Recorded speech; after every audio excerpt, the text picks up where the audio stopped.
welcome back. It always feels disheartening when the power dies like that, because it means that I have to stitch it together on Premiere, and exporting that usually takes forever, while just uploading the recording would be just fine.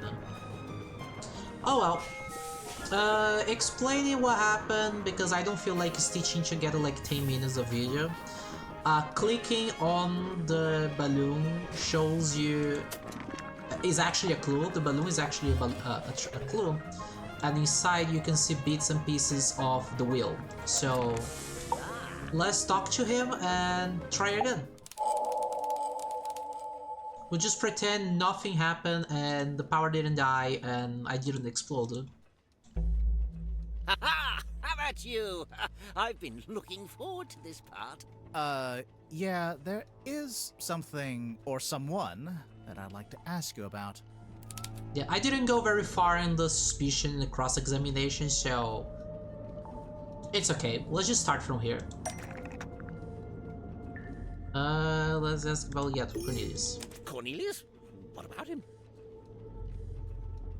His appearance. I don't think he looks quite like he's supposed to.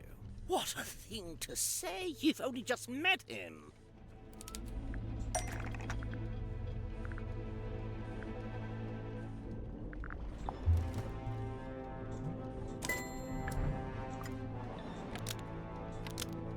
Now you mention it, they don't match at all. The one you've got is a different shape, and it's made of wood. This is what you're grilling me about. Why would the two canes look different, though? Gripp made a new cane after arriving on the submarine. What a damning accusation. Yes, I made a new cane, and yes, it's made of wood. Where are you going with this? Where did the wood come from? I forget.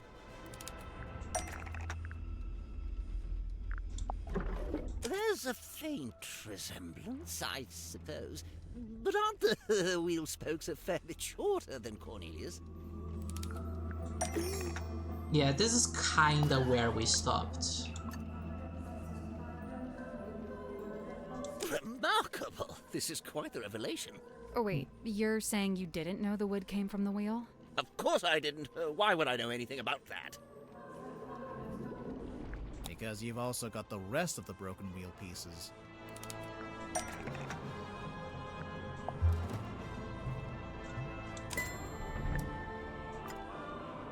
So, Gripp, I have to ask, do you know anything about how the ship's wheel was broken? Yes, I was there when the wheel was broken.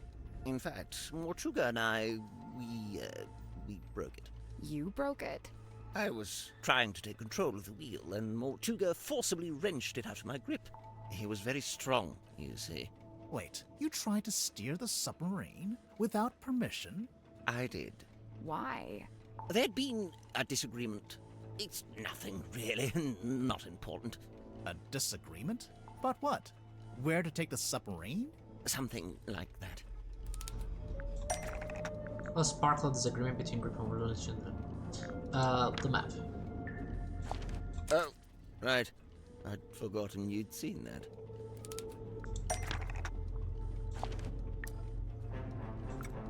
This is the right clue, but we want a specific...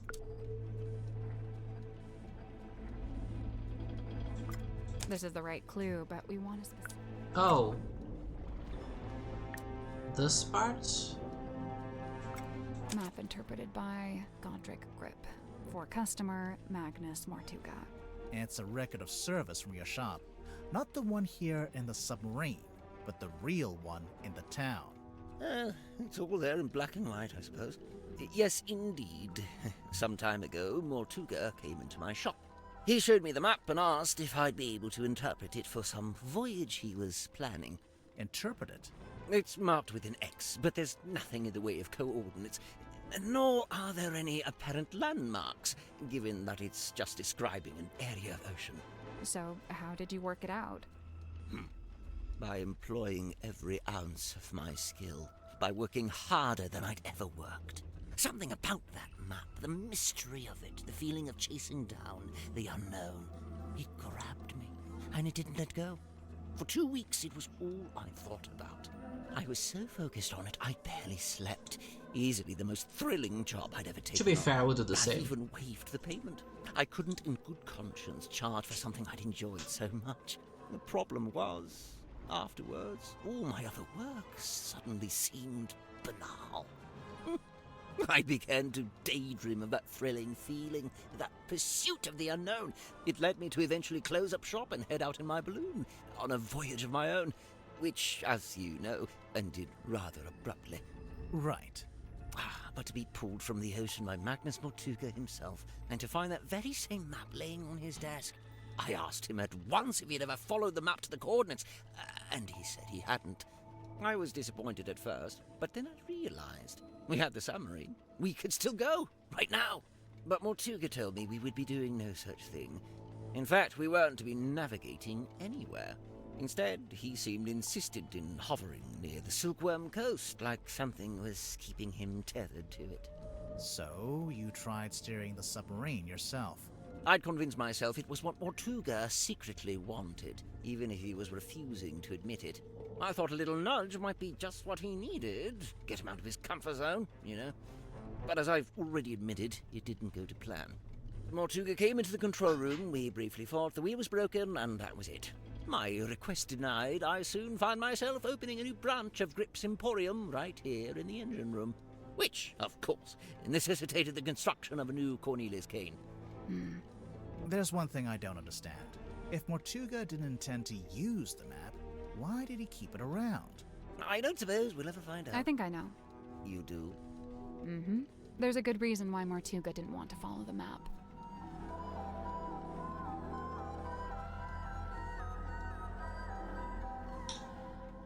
He already follow it because of the recording we have? Question mark. He'd already followed it. What makes you say that?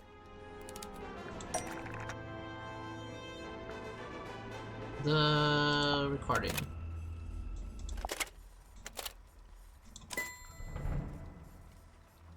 This is a film of Magnus Mortuga and a woman named Felicia Stonetop. They're talking about their plans to follow the map. Remarkable. Wait, was that filmed here on the submarine? No, in fact, it's not a submarine at all.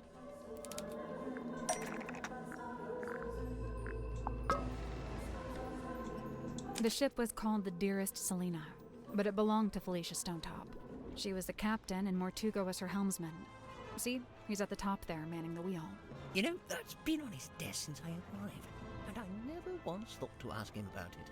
So, okay, we know they intended to follow the map, but do we know if they actually managed it? Good point. Making plans is one thing, but a successful expedition is quite another. I can't be sure, but there was something we found here in the submarine. Something that suggests to me Mortuga actually did reach the center of the map. Do we have something to suggest that Mortuga successfully reached the center of the map? Do we?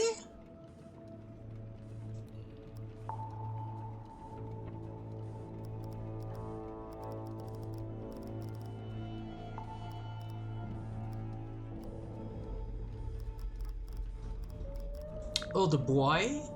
Because it's behind the paper? What's that got to do with it?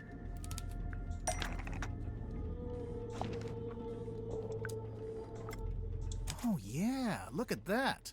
I think you might be right. But why didn't he just tell me? What did he find in the ocean that was such a big secret? Surely it wasn't just this. It hardly seems like anything at all. Well, buoys are normally put in place to mark a position. Position of something else in the ocean? It has to be. Think about it. If the buoy wasn't attached to anything, then it would have floated away, making the map worthless. So, if they found the boy when they went to the center of the map... What if it was attached to the boy was attached to the bell, the iron bell? What if? It was only because it was attached to something else at the time. You're not gonna try to guess that, but okay. I think it's finally time to make our report to Sinthia. She'll be thrilled. Yeah, let's go talk to her and mention all the clues we found. Hey, Sinthia, report. Hey, do you have a minute? We're, ready to make our report. What's wrong? I appreciate your hard work. Truly. However, I think it's time you left. What? We didn't even tell you what we found. People are starting to accuse each other. I don't like it. So you're giving up? You're not gonna see this through? Sorry, but I just think maybe What? That's just the way it's meant to be? I need to go. Everyone's gathering in the mess hall. I'll resurface the submarine, and you can leave via the foredeck. We will not. I guess we'd better go. We shall not live.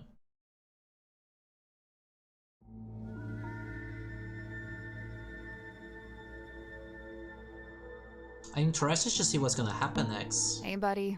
Been a while. What? It's boy, by the way.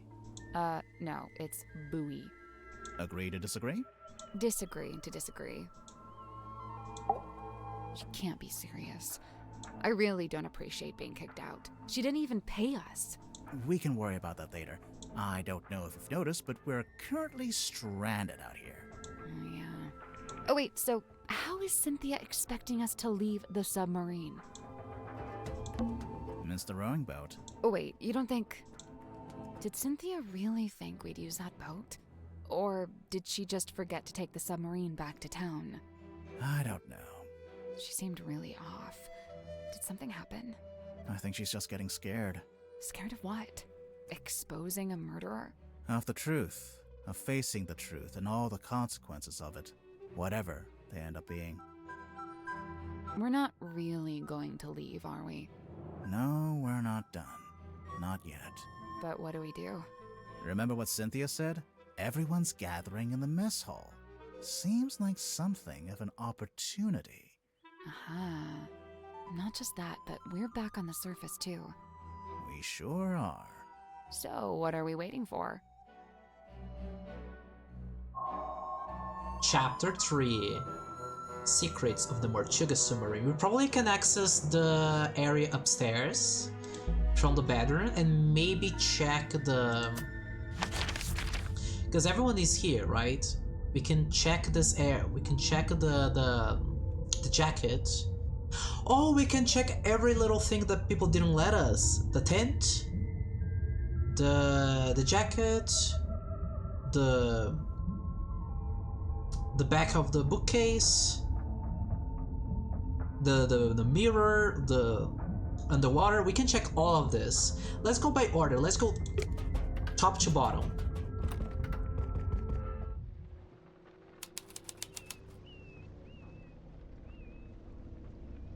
Do we have new clues? We do. We have 6 new clues. Holy... Grimoire, there's a giant wooden woman tied to the back of the submarine. I was wondering if they kept this. I half expected to find it inside the submarine somewhere, but it's too big to fit in the storeroom, I guess. It's the figurehead. An old wooden figurehead from a sailing ship. It was tied to the back of the aft deck. This is Felicia Stonetop.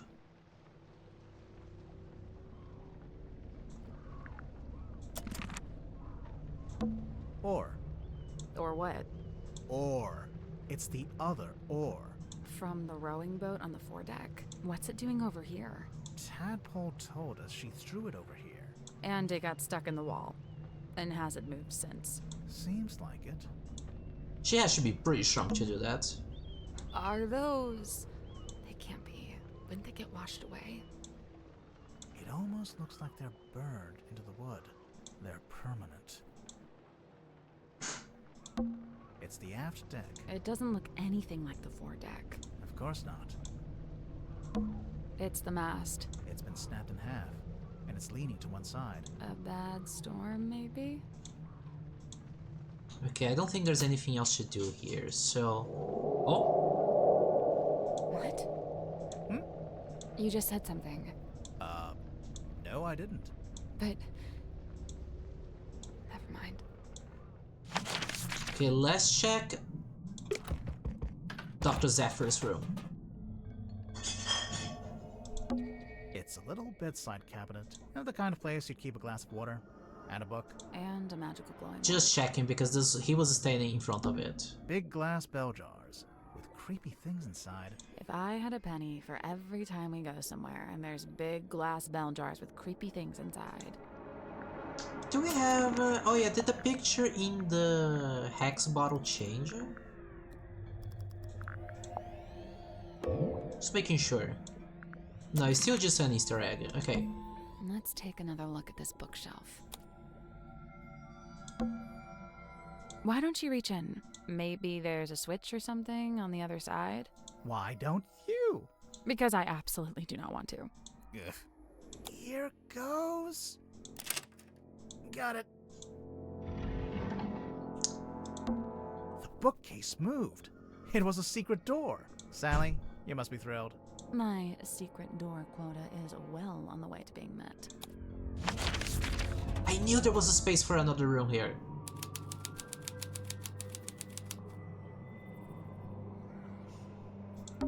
Is that what I think it is? I want to take a closer look at it, but it's locked behind glass. Okay, let's see what's in here. What's that? A letter? 2 letters. Oh, I saw that. 2 handwritten letters found in the Cabinet of Curiosity. These letters are written on notepaper branded with the Stone Top Inn logo. Dear Zacharias, how is your research going? Have you made any new discovery about dreams? Silkworm has been quiet recently. I may be going on a trip soon, an ocean voyage. Felicia has been trying to get hold of a particular map. She says it will lead to something really strange and interesting. She says it is something that could change our lives.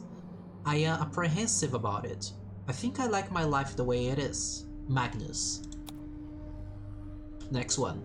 Dear Zacharias. Zacharias?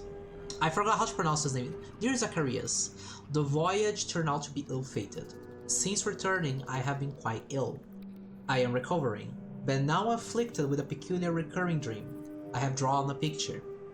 Felicia sold the ship and left town. I believe she took the opportunity to do these things while I was bedbound so that I could not argue with her.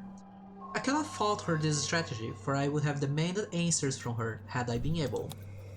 In the pursuit of the answers I seek, I have entered into a peculiar agreement, and soon I too will be leaving town. In fact, I will be staying on board a submarine for a time. And now, the reason for this letter. I would like to request that you accompany me on this venture. You could bring your equipment and continue your studies on board. There is plenty of space, and the voyage may even afford you unique research opportunities. If you're willing, return to Silkworm as soon as possible. When you arrive, I shall already be housed on the submarine moored in the dock. Important, go to the Stone Top Inn and retrieve the large stone cauldron from the cellar. Conceal it amongst your supplies and bring them all on board at the same time. I will meet you on board. You can set up in what is currently the infirmary and I shall take the cauldron from you a little later on. Quite interesting. And he had a dream, and there is Detective Hawkshaw's image here. I wonder if... I'm not gonna say spoilers for the previous game, but I wonder if Hawkshaw is involved somehow. Is it a mask? I'm not sure, but if you laid it down flat, you could use it as a sundial. I don't know what this is, but I can't seem to look away. Sally. Hmm? You are getting hypnotized. Really? Cool.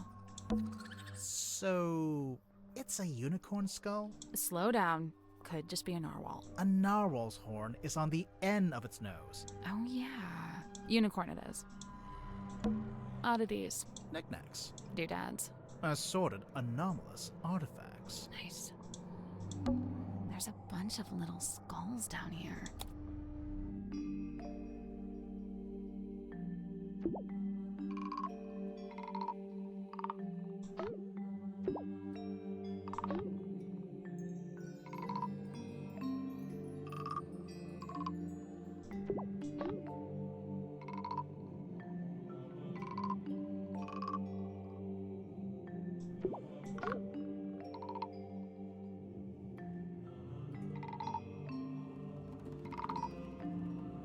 Interesting. Which of the horny little guys is gonna do something about this? Oh, you can rotate them.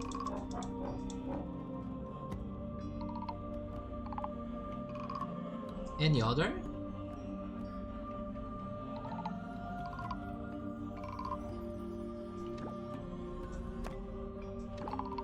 Oh shoot! This is hard, okay.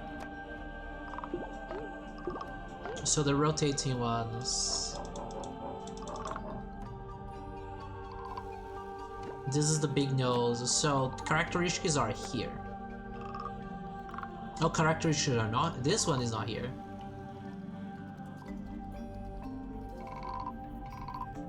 Okay, wait. So big nose.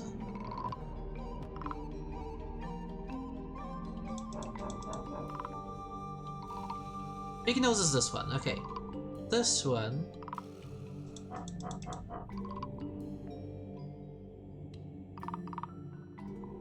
What could this be?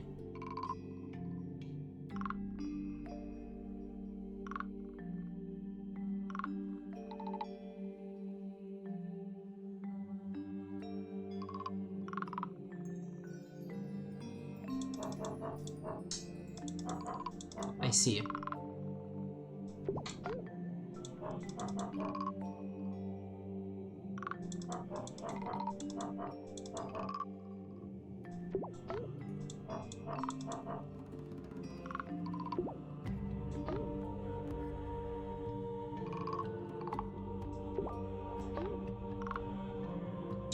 Huh.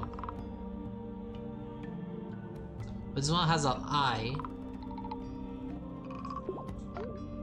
Is there any place that can...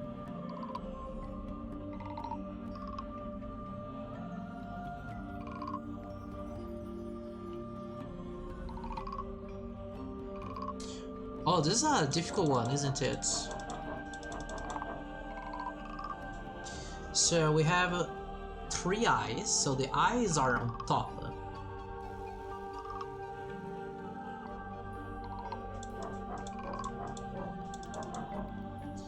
Unless one of them only shakes if you're facing it the other way. Let's see.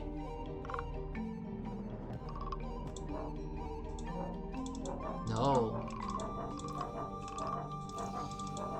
So only 3 shakes. So the shakes are on the top. We have... how many moons?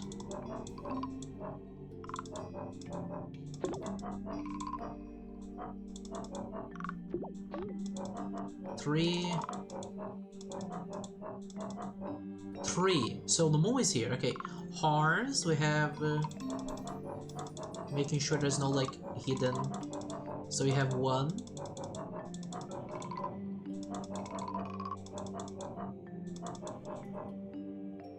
One, two, 3. Horns are here. Okay, and the so this is right and this is right, obviously. So these are the eyes, so...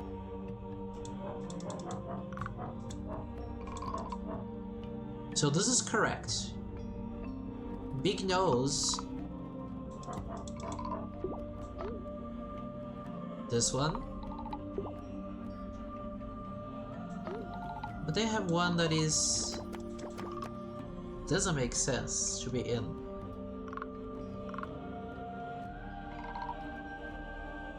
Oh, it's not missing, it's the ones that have the jaw. Duh.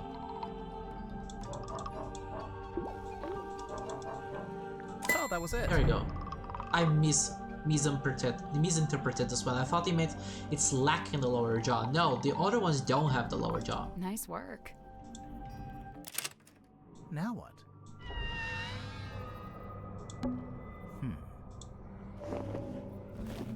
A strange leather mask known as the Mermaid song. It was found in the Cabinet of Curiosity.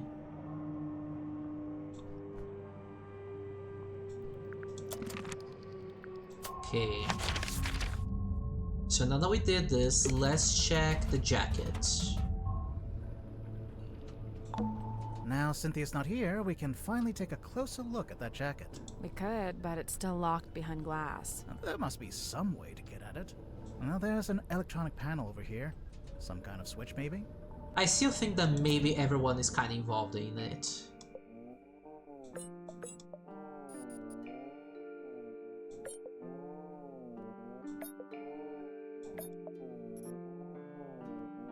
What?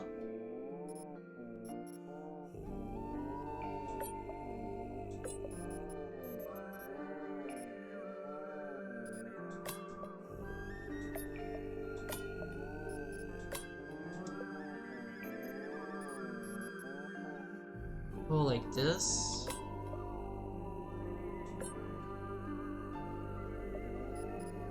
I think it's gonna be this.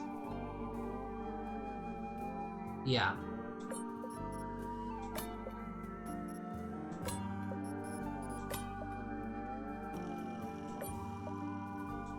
Hey! Yeah, this was very easy.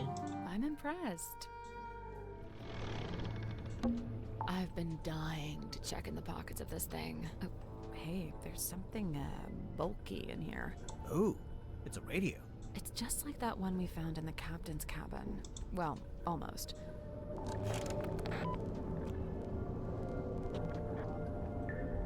That's cute. It's Sinthia when she was small. We remember this from the picture. This one. Okay, so we checked this one. We just sneak by everyone? Okay. Can we check what he was writing? It's Werman's typewriter.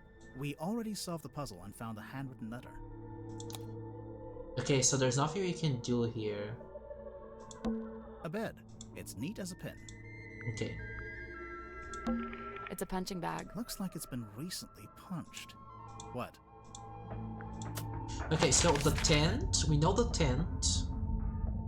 We know the bottle. We can break the bottle and then go down here. Okay, let's check the tent. It's Mariana's tent. And she's not here to stop us looking inside. So, is there anything in there? Yep. A mushroom puzzle box. A what? Rotate the sun around the board. Select the correct number combination.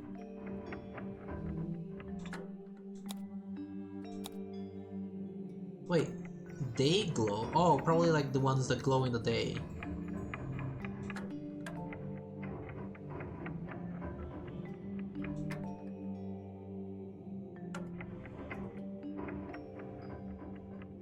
So 2, 3, 4, 5, 5.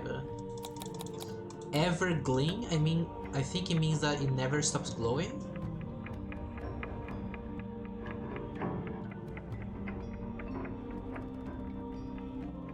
It's 2. Illuminate, so I guess it glows at night. So 1, 2, 3, 4, 4, and then some that never glow. 1, 2, 3, 4, 5. That's not it. I guess there's 4 types, but I don't think it's anything to do with their shape. Oh, I counted one wrong. Okay, so ones that glow in the day. Let's do it again. 1,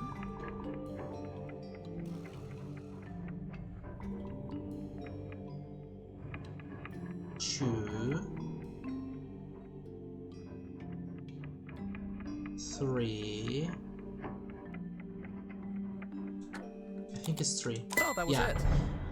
Because I didn't see the evergleam, so some of the evergleams got counted for the day glow. Nice work. It opened. What's in there? It's a little plastic thing. Oh wait, I know what this is. It's a tape from Mariana's dictaphone. Oh, nice. Okay, what do we get? Come on, give it up. This other one.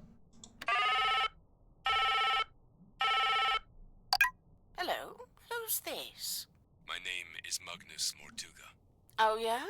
Just happen to have my number, do you? Listen, buddy. I'm not lying to you. You and I share a mutual acquaintance, and she has informed me of your skill set. I wish to hire you, and I believe I have something I can offer in payment. I'm listening. What are you after? I'm in need of information.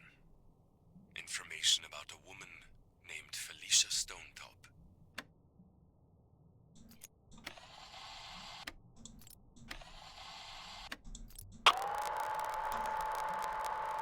I really don't know why you're here. This doesn't concern you. Even if it does, it is wholly unrelated to our unfortunate voyage.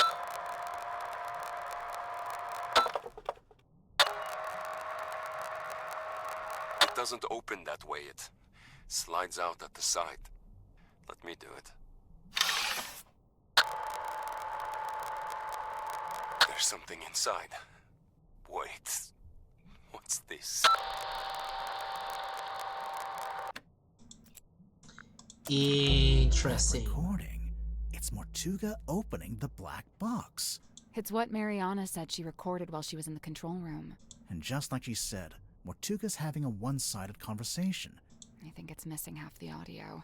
If only we could hear the whole thing. Even as it is, I'd say this is a pretty important discovery. Oh? We finally know how to open the black box. Do we? Yep. It's no wonder we couldn't get the lid open. Yeah, let's go there immediately. From what he said, it opens sideways. Maybe there is a way to open it after. It slides out at the side. Let me do it.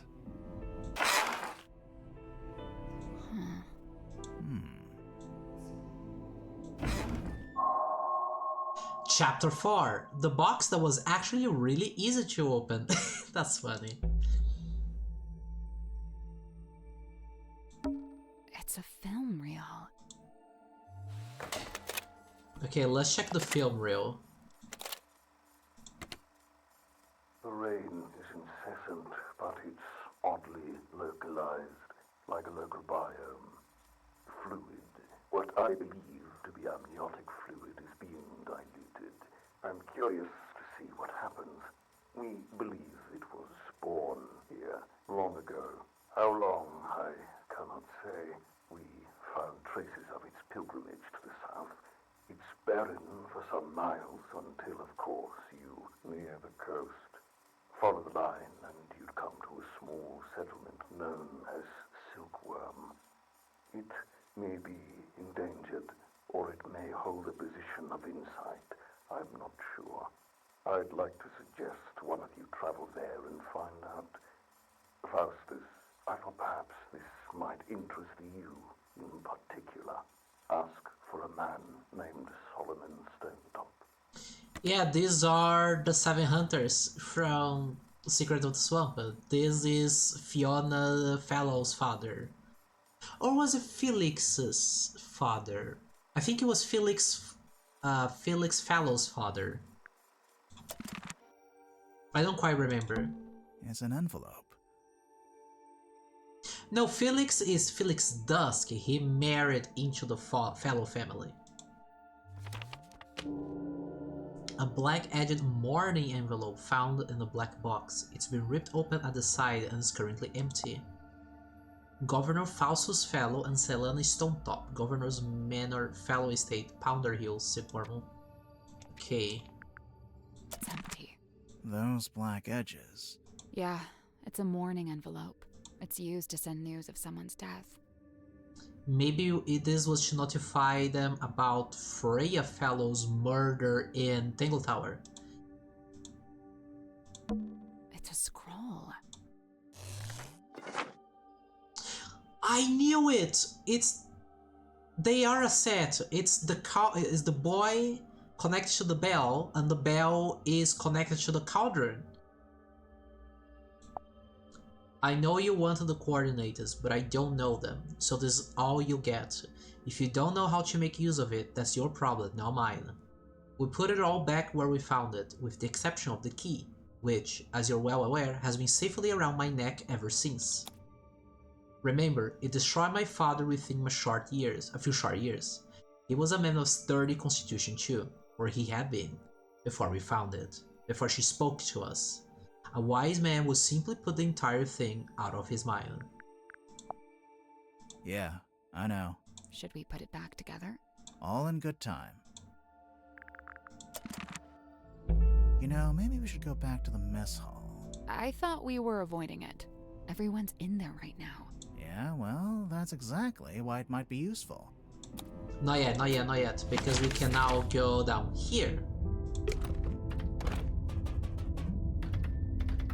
Let's just sneak by everyone. Well, Tadpole's not here. Thus, you're free to start breaking her belongings.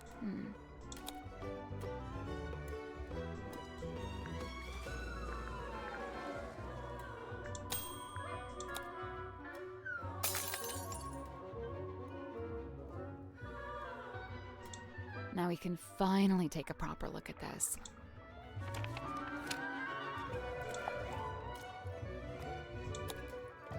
A small room lies within the bowels of the ship with his lifeless body, okay?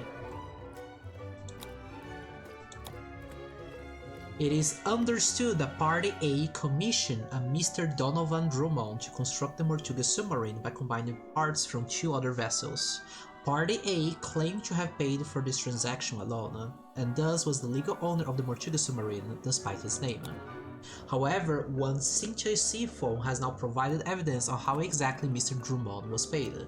It transpired that Mr. Drummond was paid with the deeds to the Stonetop Inn, which belonged solely to Part B at the time of transaction.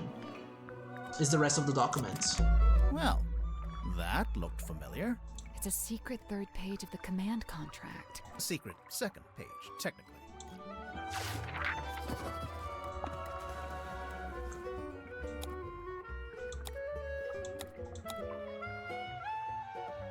Gotcha. And now we can go downstairs as well.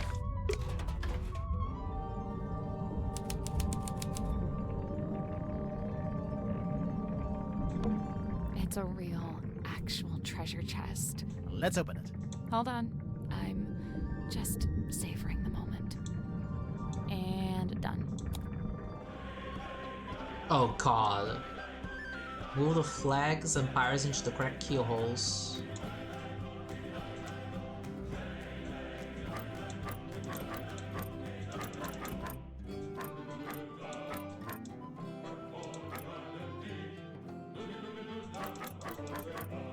What do you mean?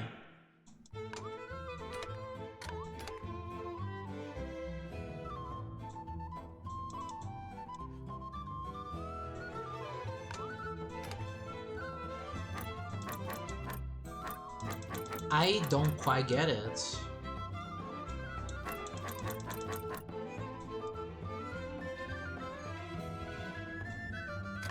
I guess they had to be looking like...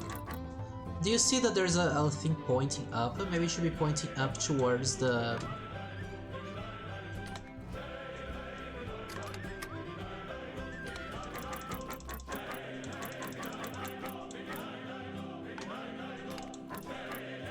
Nope.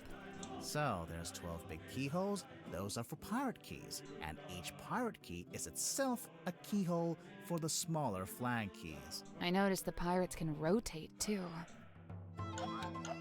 Oh my god, I can change the...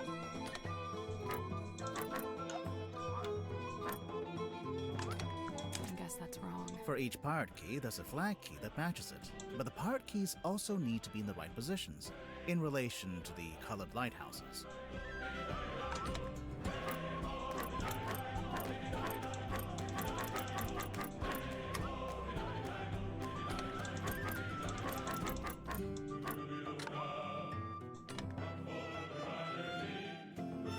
Nothing. I think the flags represent views, as seen by the pirates. Mm-hmm. Specifically, when a certain pirate is looking at a certain lighthouse. Oh! So the one that has all eyes.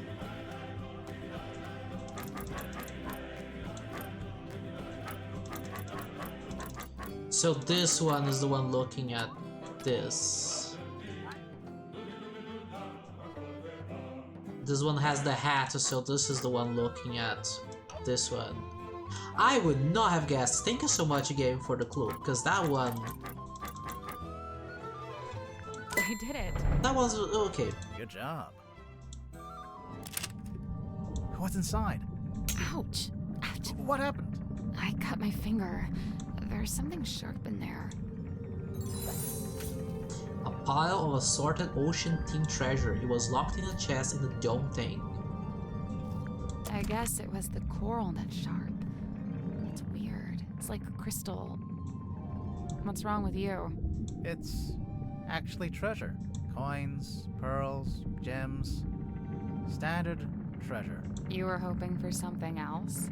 I assumed to be something weird. Something confusing. Something to turn the case on its head. You know? I think it is. I think the sharp thing could have been what killed Magnus. There's another thing that we have to do before talking to everyone. Can I check the portrait now that I'm... No. A walking stick. I think it's What illusion? invisible I man. don't see it. I don't think there's anything else that we can examine. No. Okay, let's go check with everyone. Everyone's in here. I don't think they've spotted us. Let's stay back here. Maybe we can listen in on what they're each talking about. Eavesdropping. I never used that word, but yeah. Tadpole wouldn't let me swim in her pool. The Iron Bell really not related to Maybe I should start locking my door when I'm not in there.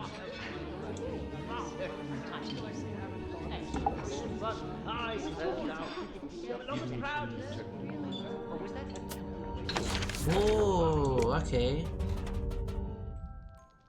So, maybe check Hex in here.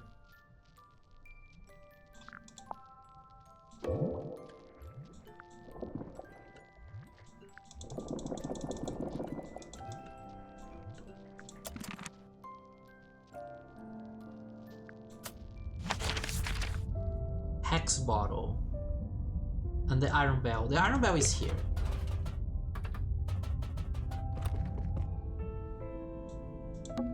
Maybe it's time we took another look at this iron bell. So, we've been calling it a bell this whole time. It's not a bell at all. It's a mechanism that connects to another clue. Yeah, we know what. I've known this whole time. Like, it's been so long since I noticed this.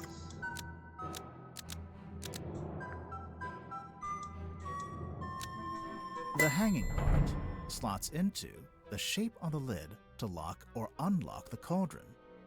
If the bell attaches onto the top of the cauldron, then it must be possible to move it down into the room below, into the illusion theater. What are you suggesting? We carry it along the hallway, down a ladder, along another hallway? No, there's gotta be some simple way to do it.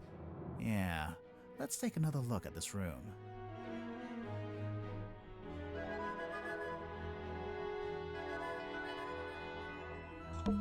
A series of ropes. They're for hanging the bell from the ceiling. Should we move the table? I'll let you do that. Should we move the rug? Me again, huh? Should we move the lid? I can take this one. Wow, thanks. It's open. Looks like it's exactly the right size for the bell to go through. So what now? Do we just turn the rope winch ourselves? I guess we could, but it's probably easier if we use the handle. I don't see a handle. That's because it's not in this room. Ah.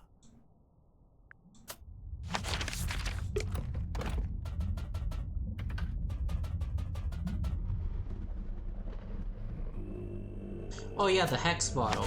I guess we have to interact with the hex bottle in Zacharias place. Hello? Hex? Is he still asleep? Hello. Sorry, you startled me. Hex is my friend. I may be of help. His thoughts and memories are wrought visible upon his skin.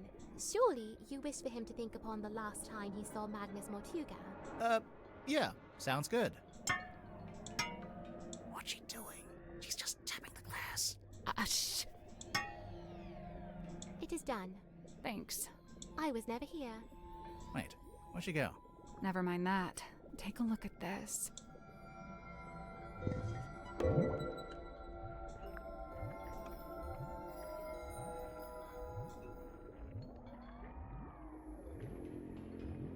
Interesting. Is that everything?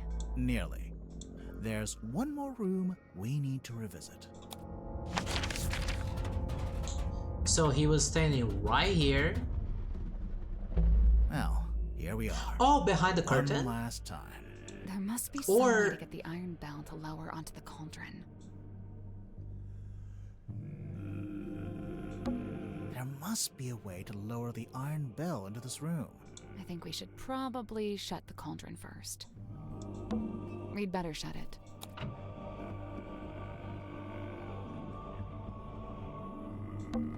Let's leave it shut for now.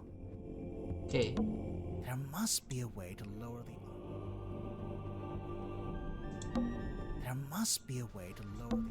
That poster, it's taped to a pipe on the wall. The pipe looks a little loose. Do you think it's supposed to move? Oh, that's why she said it was put the way it was supposed to be. I didn't even see the lines around the wall. So when she said like, oh no, the poster was hanging upside up the way it was supposed to, that makes all the sense. What do you know? It fits perfectly. So when the iron bell is placed over the cauldron, it can be used to lock or unlock the lid. It could, if we can work out how to activate it.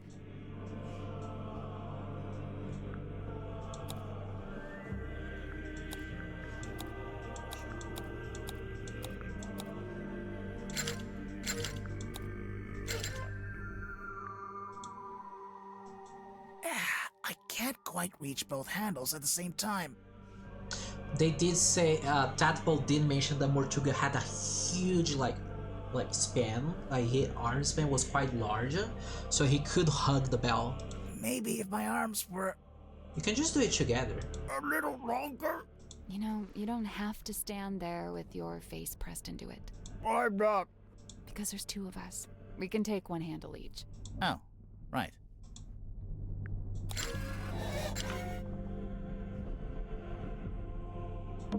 So The that... top part spun around. That mechanism. But there's something in particular I think we should take a look at. That little metal part isn't supposed to be there, huh? I wonder... A small metal fragment that was lodged into the iron bell. Chapter 5, The Unveiling of the Illusion Theater.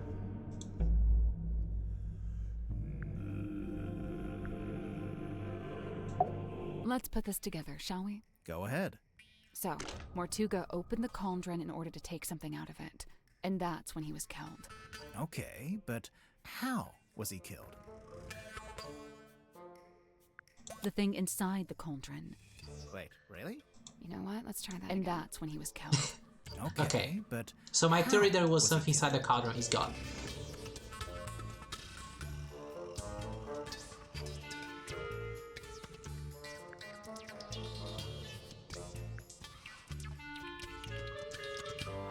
The stone cauldron.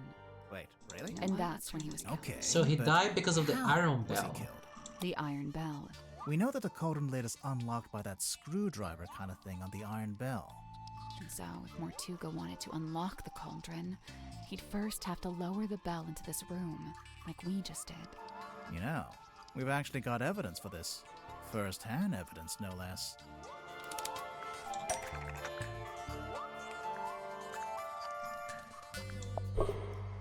That's not it. What do you mean? Oh, Hex.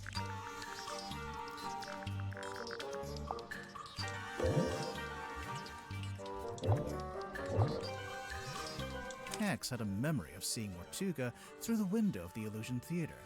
Oh yeah, look at that. The dark shape that lowers down in front of Mortuga.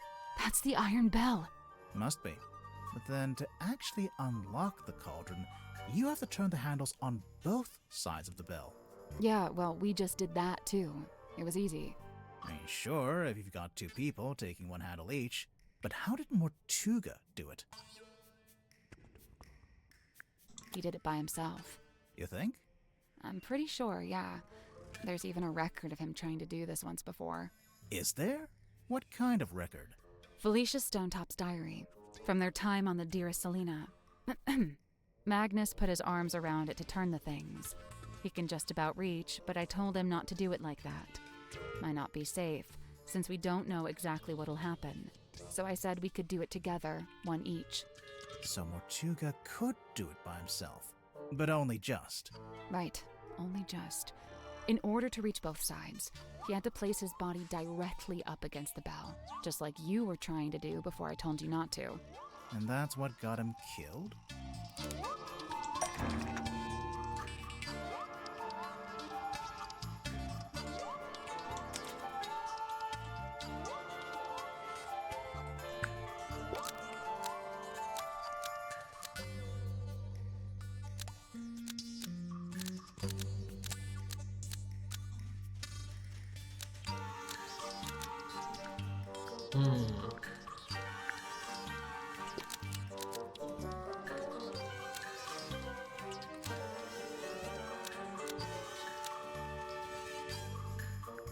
The metal thing was wedged into the Iron Bell to kill Mortuga when it rotated around. Mortuga was cut straight across the neck when the upper section of the bell swung around. We saw how fast it goes, and it's really heavy. It must have a whole load of force behind it. The little metal thing, it's not actually part of the Iron Bell. Someone must have put it there. Right, the culprit, presumably, knowing it would kill Mortuga if and when he tried to unlock the cauldron. Only it's, kinda small. Who knew? Who would know about the Iron Bell rotating? Zachariah? Zephyr? I'm just gonna say Zephyr. Zephyr? Tadpole? Gripp? Question mark. Even if you did press up against the bell, I'm not sure it's long enough or sharp enough to cut you.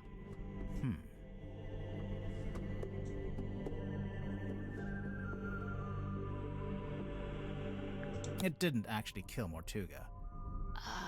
Yeah, Mortuga was cut straight Yeah, aside. yeah, I was gonna say because we did hear the two cauldron sounds, but now I even remember if that you it was do- the recording of the movie, so it was longer probably. It was longer, but it's been broken in half. The part sticking out of the bell isn't the complete murder weapon. It's a fragment left behind when it was broken, presumably when the culprit took it back out. A fragment of what? A knife?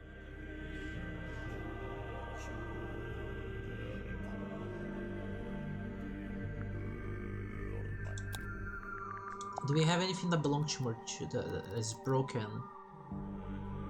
Oh, the eyeball key? Is this a key? No. No, it wouldn't be. What else? It's not the pipe.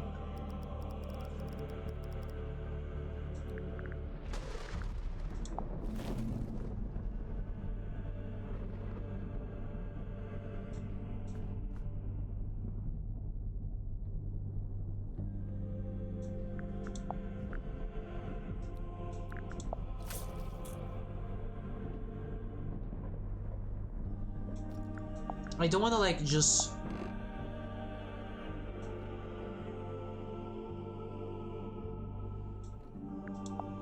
like bumble into the answer, like stumble upon the answer. I want to try to figure it out.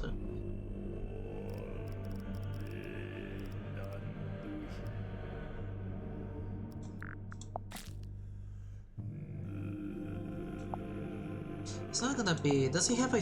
He had a sword, didn't he?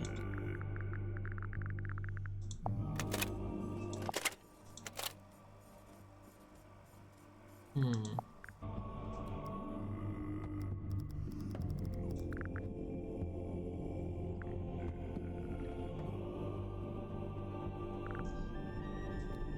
don't know what it could be. A fragment of what? A knife? Huh. Something tells me it's something taken out of the black box. Something taken out of the black box.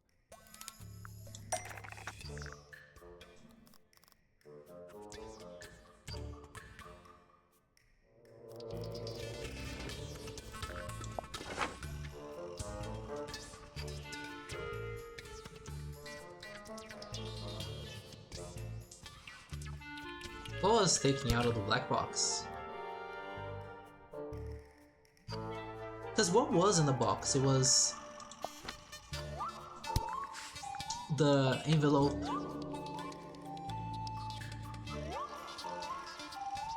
It was the envelope and the scroll, right? So Nope. the most important of the three items that were taken out of the black box.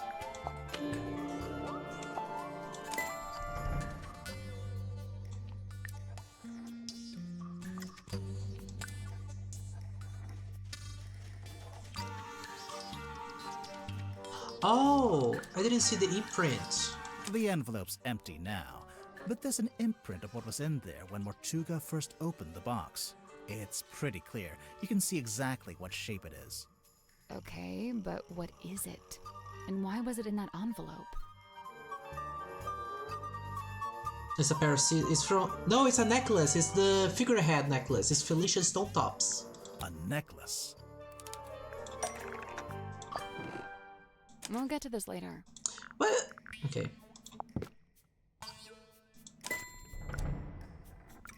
It once belonged to Felicia Stonetop. She's wearing it in the painting. I'm pretty sure she is, anyway. I don't know. It doesn't show the necklace very clearly. It's half hidden in her dress. Okay, now can we show it?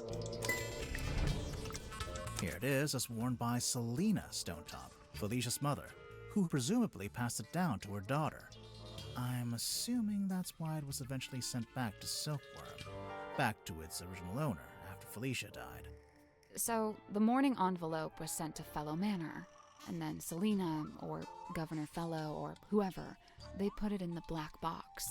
And then eventually Mariana comes along, finds the box, brings it onto the submarine, and hands it to Magnus Mortuga. Who then opens it while he's in the captain's cabin with the culprit. Evidence of Mortuga opening the black box while he was in the cabin's with the culprit. Oh, the recording. This is the right clue. No, it's number 3. This is the right clue. My god. I really don't know why. This one. I really don't know why you're here. This doesn't concern you. Even if it does, it is wholly unrelated to our unfortunate voyage. It doesn't open that way. It slides out at the side. Let me do it. There's something inside. Wait. What's this? But what happened next? Well, we know Mortuga didn't stay too long in the captain's cabin, since Mariana told us he came back into the control room. So, maybe Mortuga left the culprit in the cabin with a necklace? And that's when they could have wedged it into the side of the iron bell, so that if Mortuga attempted to unlock the cauldron by himself, it would be the last thing he ever did. There's something I don't understand. What? I suspect it was Tadpole. I think the treasure in the chest downstairs is actually what was in here. Maybe? Question mark? I don't know, it feels like I feel like her or Zacharias or Zephyr will be the only ones strong enough to jam the scissors in the bell. Mortuga opened the cauldron in order to take something out, and that's when he was killed. Right. So why was the cauldron empty?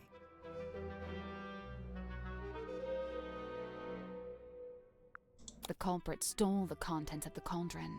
That's the only way to explain it. But how did they get to it? How did they get to the cauldron? You mean because the room was locked? Well, not technically locked, but Mortuga turned the wheel to shut the bulkhead door from the inside, and he shut it tight, probably as tight as he could, and by all accounts he was pretty strong.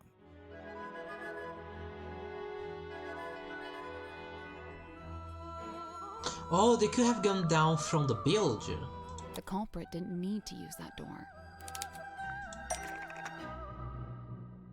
That's not right. Really? Oh, do you think they went down from the captain's quarter?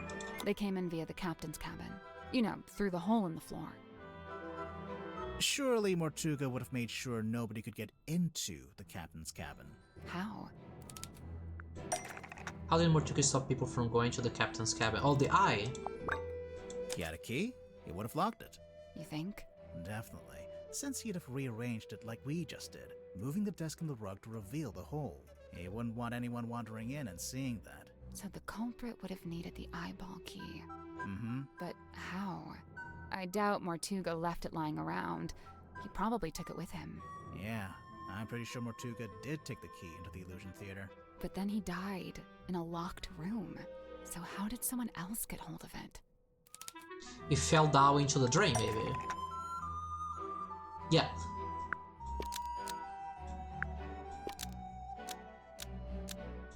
The eyeball key fell through the vent under the cauldron and landed in the bilge. It fell into the bilge? Remember how it smelled kind of weird? That's the bilge water smell. So the eyeball key just happened to roll across the floor and into the vent? No, it didn't happen by accident. That's why they tilted the ship. The culprit tilted the submarine. Yeah.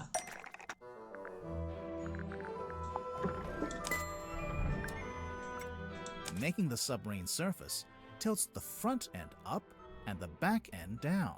They moved the whole submarine just for that? Yep. Did we, have any evidence for that? Aside from most of the suspects mentioning it in their statements. Oh yeah. Anything else? Evidence the submarine surfaced shortly after the murder.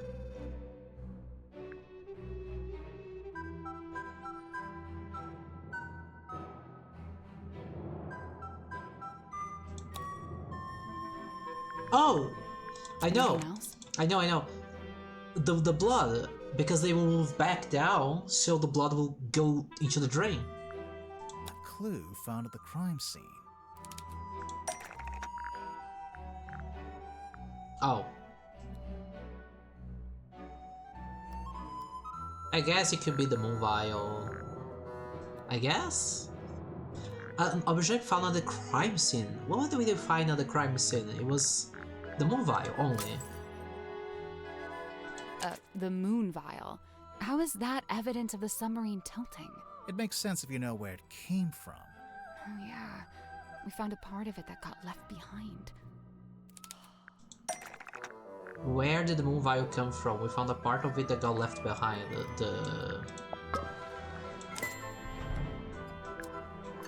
So the moon vial rolled right off Mortuga's desk and through the hole in the floor. Oh, I didn't think of that! That it was upstairs this whole time. Anything else?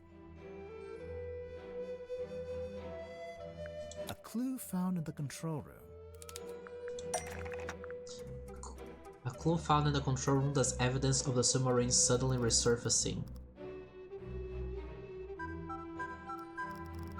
In the control room? In the control room I can only think of... the log, right? This bit? This is the right clue, but we want a specific...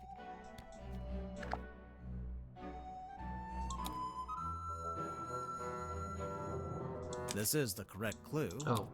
The log I think I was right. the murder. I just didn't Shows the depth read of the it. submarine.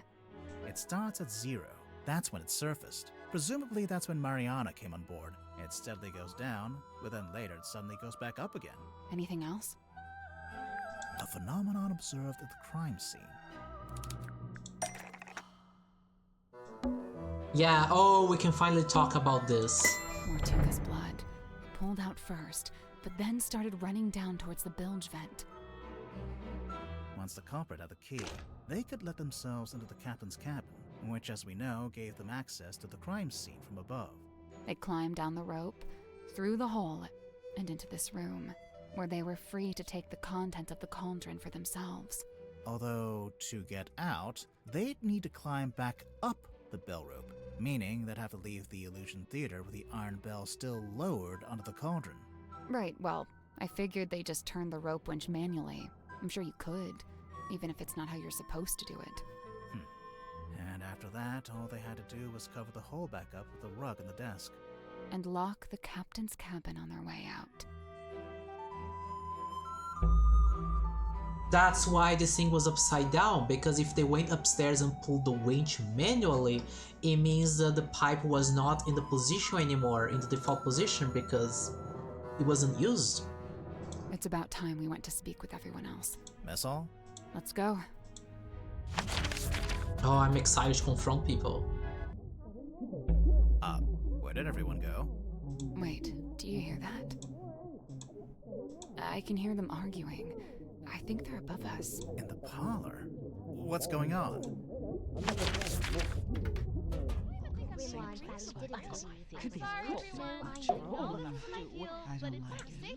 Look, I know this isn't ideal, but this is just how it needs to be until we can— Sinthia, you have visitors?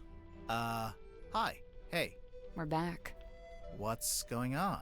Cynthia's decided to lock us in. I've just locked the foredeck access, just for the time being. How come? She may have gone mad. We're still assessing. She's worried the culprit will attempt to escape as soon as they're named. Oh, we're naming the culprit? Lovely. Been looking forward to this.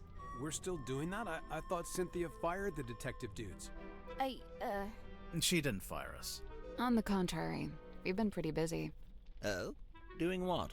What else? Solving the mystery.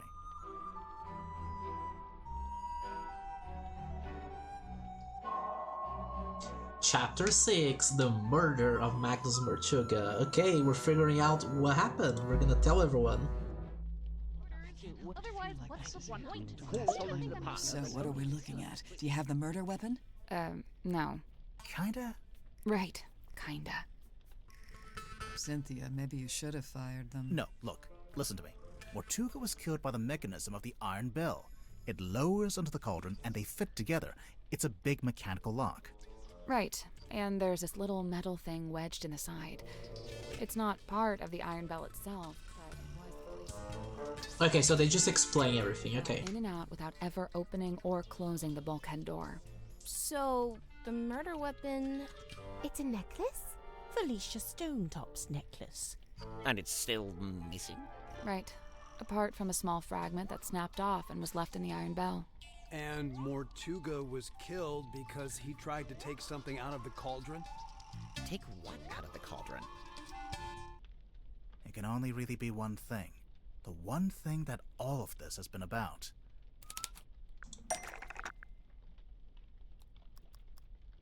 It was the worm. Can I point to the family photo? That's not it. Oh, okay. The in the newspaper, maybe. That's not it. Oh, fine. Inside, not this. We'll get to that in a minute. The mermaid's tongue.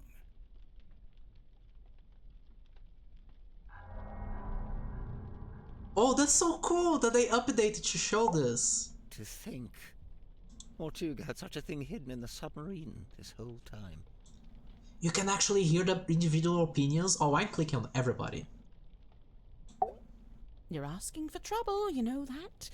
Don't say I didn't warn you. I thought I knew all about Mortuga, but this mask thing? I don't know. I feel like maybe I missed the memo. I don't know. I got a feeling something bad is about to go down.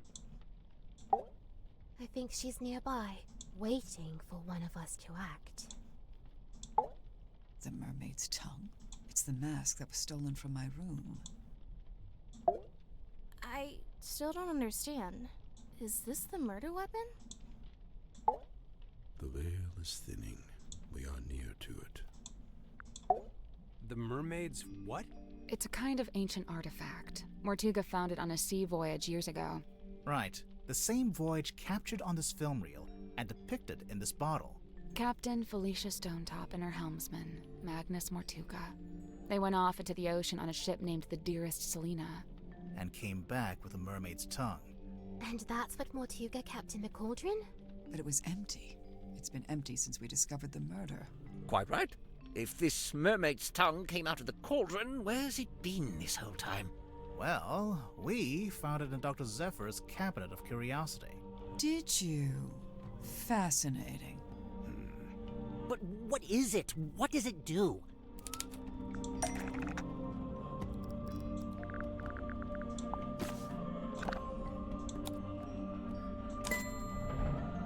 The mermaid's tongue, said to facilitate communication with she who lies beyond the veil. Requires a special key to operate. Huh. A key? What kind of key? Wait, facilitate communication? What does that actually mean? It's a translator. When worn over one's head, the mermaid's tongue allows you to commune with the mermaid. Thus the name tongue, referring not to an appendage, but to the language spoken by the mermaid. How nice. Anyone gonna tell me who the mermaid is, or...?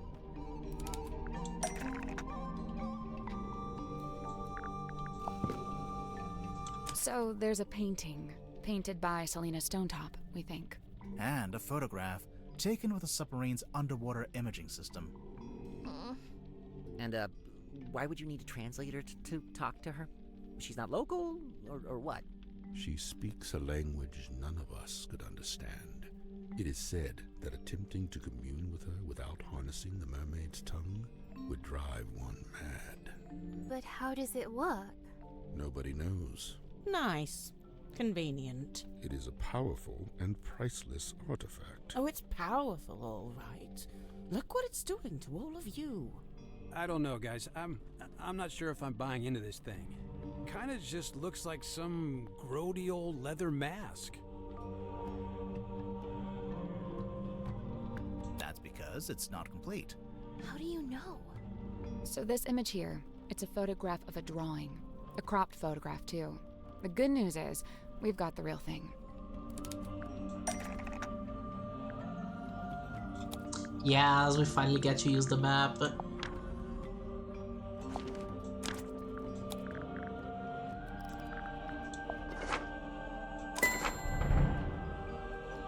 Oh my god, it's the coral from Tadpole's room. Turns out the ocean map shows what it's supposed to look like.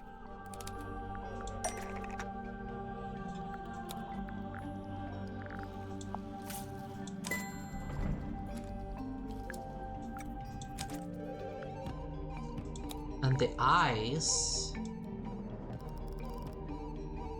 What do we have that are the eyes?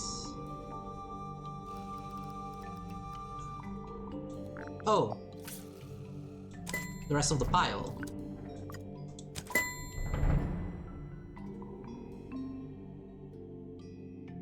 Oh, sure. Just help yourself to the stuff in my personal treasure chest. I don't mind. That antenna. Is that coral? It looks sharp. It is, and it's hard, like crystal. I'm pretty sure it explains the scratch marks in the cauldron. But why did Mortuga keep it locked in the cauldron? The serpent was...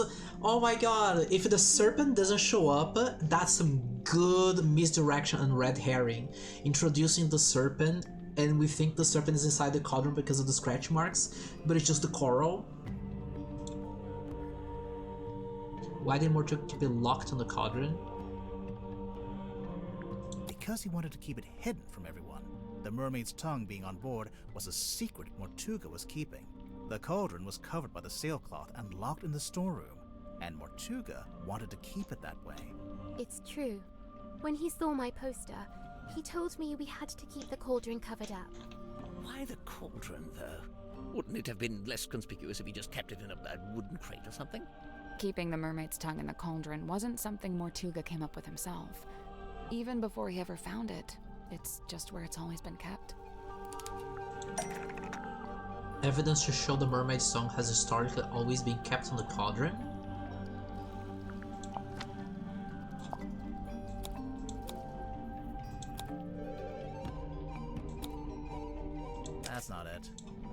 Always kept in the cauldron.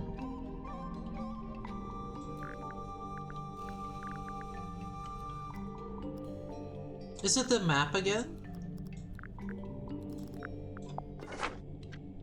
Oh, here.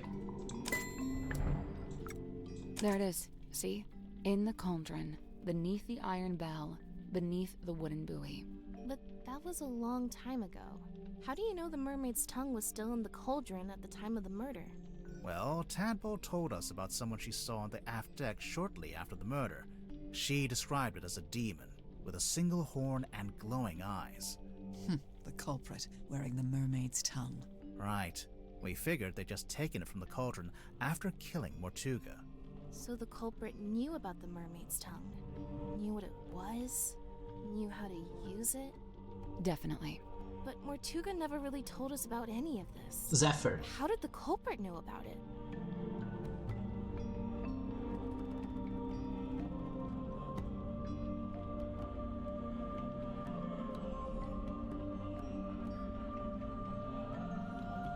The creator. No, I'm gonna say third person. Because they were the third person on the Dearest Selena voyage.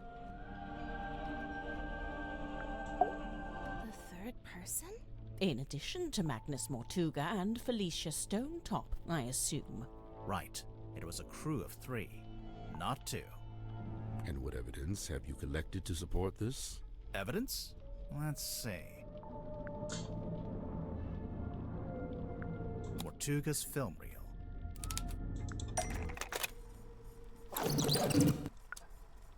Yeah. This is the right clue, but let's be specific. But oh, okay. The opening of the door. Oh yeah, look at that. Spooky. Let's see. The audio recording of Mortuga opening the black box. What recording is this? I really don't know why you're here. This doesn't concern you. Even if it does, it is wholly unrelated to our unfortunate voyage.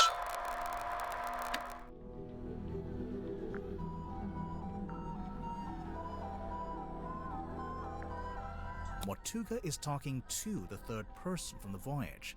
Is he? I only hear the one voice. What explains the curious nature of the audio recording? Where's the radio? Before it reached Mariana's pipe, the audio was transmitted from the cabin to the control room by these radios. Only they're faulty, or one of them is, at least. It turns itself on and off every few seconds. The cadence happened to line up with the conversation, so you only get Mortuga's half. Huh. That's quite the coincidence. Personally, if I'd written that, I'd feel guilty. There are more things in heaven and earth, Mr. Werman. Yeah. Let's see.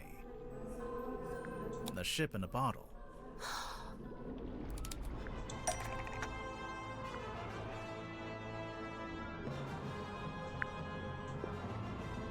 Can I see, please? Thank you. Okay, I can look at the model. I can look at the ship. Do we have the...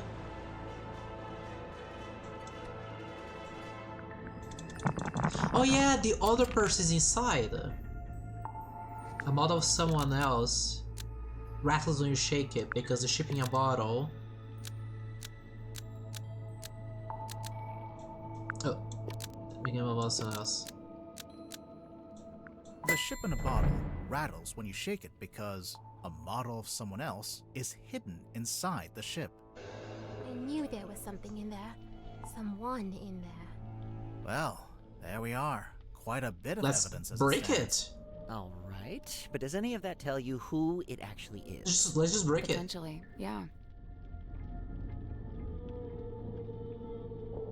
One of these could lead us to an actual person. The ship. The ship in a bottle rattling when you shake it. Wait, the model person inside the ship? There's a way to work out who it is? I can think of a way. Let's do it with logic and reasoning, shall we?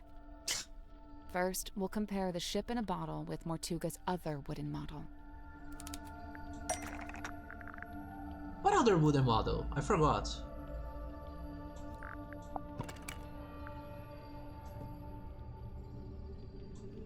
The model town. What about it? people who aren't in the town. What do you mean? Zephyr. Mortuga and Felicia aren't in the town because they're on the ship. Selena too, I suppose, since she's the figurehead. I don't think they're who she's talking about. It's important to remember that the model town is specific to Mortuga's life. When adding the model figures, he only included people he had dealings with. And he only detailed the buildings he was familiar with. The rest are just generic blocks. With this in mind, there's someone else who should be here, but isn't. That's not it. Really?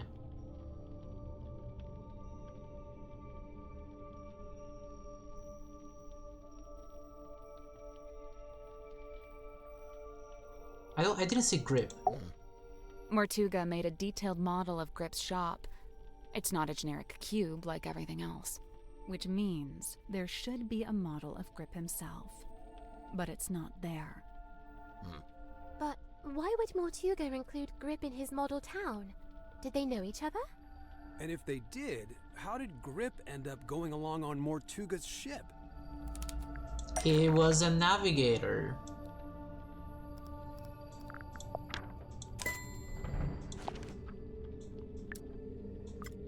There's a sticker on the back of the map. It's a service record from Gripp's shop. Mortuga hired Gripp to interpret the ocean map, which he did. But Gripp didn't ask for payment in money. Instead, he asked to come on the voyage. This isn't proof. Not really. Well, there is one thing we could... Do it. If you don't, I will.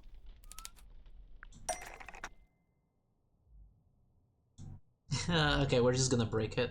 I think this thing is the best, yeah. It's the heaviest one.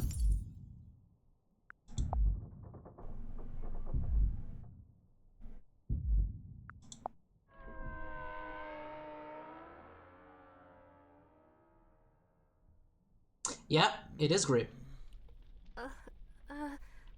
Mr. Gripp being on that ship isn't actually evidence that he murdered Mortuga. What about the murder weapon?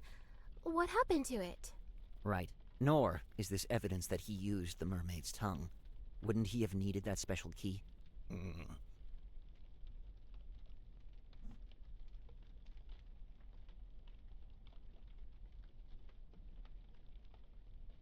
Does he?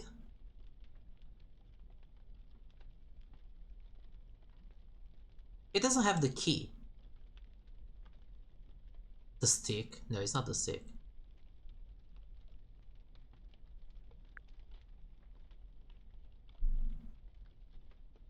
Okay. The only thing we know of him is this.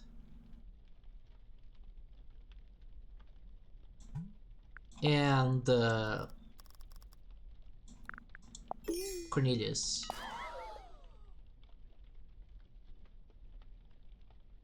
Which is not a lot, actually.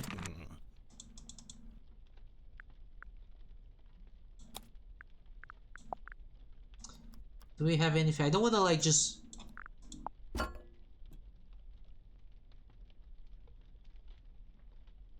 Let's go for it. I want to try to think.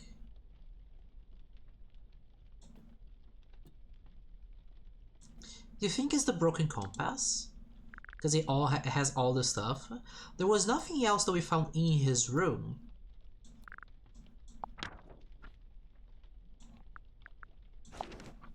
Right?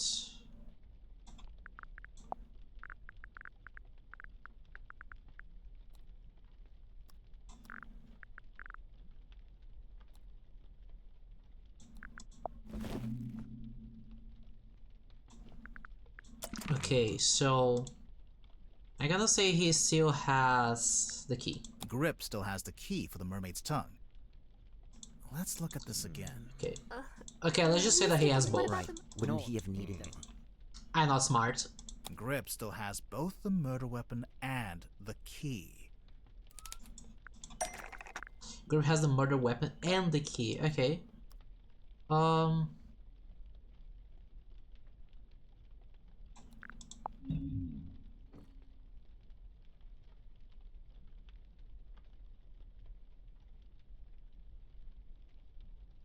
Did he put inside the boy? That's not right. No, okay. I mean, I can only think of Cornelius. That's not it. Maybe inside the bags? That's not right. Okay. The other thing that he has is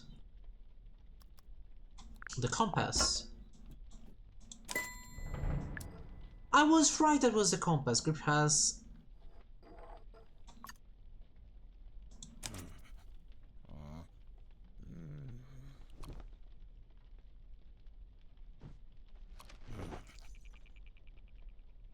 I guess this is it.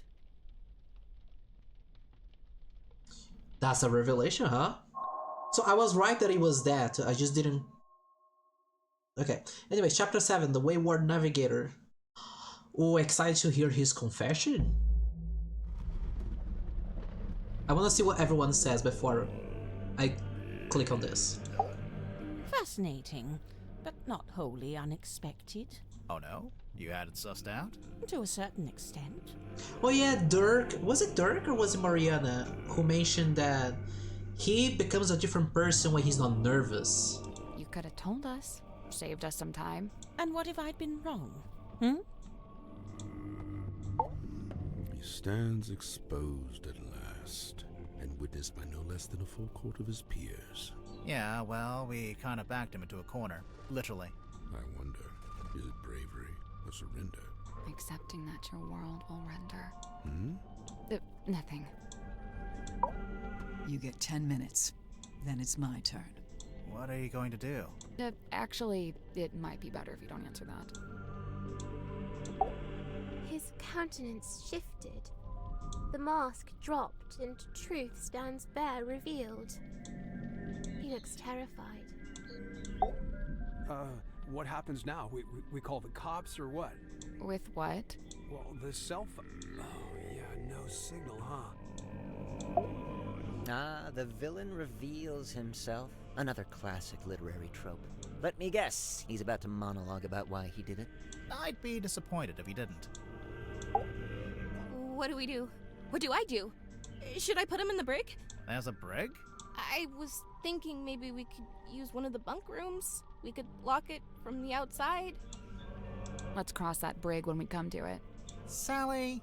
Sorry. Okay, let's hear the confession. Plot the unplottable, chart the unchartable, measure the unmeasurable. A hollow promise, such feats belong not to mortal hands. But after years of fraudulently offering this to others, I began, in earnest, to yearn for it myself. A quiet desire to journey into the unknown, to quantify it. A lifelong coward, I could never convince myself to act on it. I tell myself as an excuse that I never had any kind of opportunity to act on it. Until one day, I did. I presented the Gripp with an opportunity to act on his desire to journey into the unknown, the map. Mortuga sought me out, sought out my services. Not because we were friends, but simply because I was the one with the skills to interpret that inscrutable map of his. Sensing an opportunity at long last, I refused financial payment for the work. Instead, I asked to be brought along on the ensuing voyage. Mortuga was surprised by the request, but he ultimately agreed to my terms. Such was his desire to interpret the map. The work was done, and so we went. Despite my bold intentions, I mostly found myself sheltering within Felicia's cabin during the voyage. All the while, she and Mortuga stood around on deck looking windswept and heroic, far more at home on the sea than I. Regret reared its head. Regret over inviting myself into their world. From within the cabin, I sat and listened to their conversation. Felicia was telling Mortuga what they were looking for, what they were hoping to find. Is it the serpent? Is it the serpent? Is it finally the serpent? I mean, I'm gonna say her. Nope. Okay, is it the serpent? That's not it. Really? Okay, it's just the mask, I guess. That's not right. Huh. What mysterious ancient artifact was... But Did Felicia know you what have it was? You have the mask before as she found evidence. Somehow she did. Her description to Mortuga was thus: a mask worn over the head. It facilitates communication with an ancient being of eternal mystery. That's really how she worded it. With the right contraption in your pocket, even the great unknown may be quantified and calculated. And here it was. Not a map, not a compass, but a communication device. A translator. Besides knowing what it was, Felicia also knew how to find it. How its location in the ocean would be marked with a wooden buoy that glows with green light. We waited. Night fell. But before long we were indeed signaled by this very light, and the buoy was sighted. Mortuga hauled it up, pulled it all up, right onto the deck. It was heavy, but he was strong. What have it seen? The cutter. The bell and the cauldron locked together to form that single shape. Mortuga went to unlock it by himself, but Felicia cautioned him against it. She warned that it could be dangerous to stand so close, as the mechanism would be surely powerful. And so they unlocked it together, taking a handle each. Felicia took the mermaid's tongue from within the cauldron. Did it have the coral and the gemstone eyes? Yes, they were attached. And what about the necklace? Felicia had it around her neck. She'd come prepared, clearly. Did she use it? Yes, I watched her do it.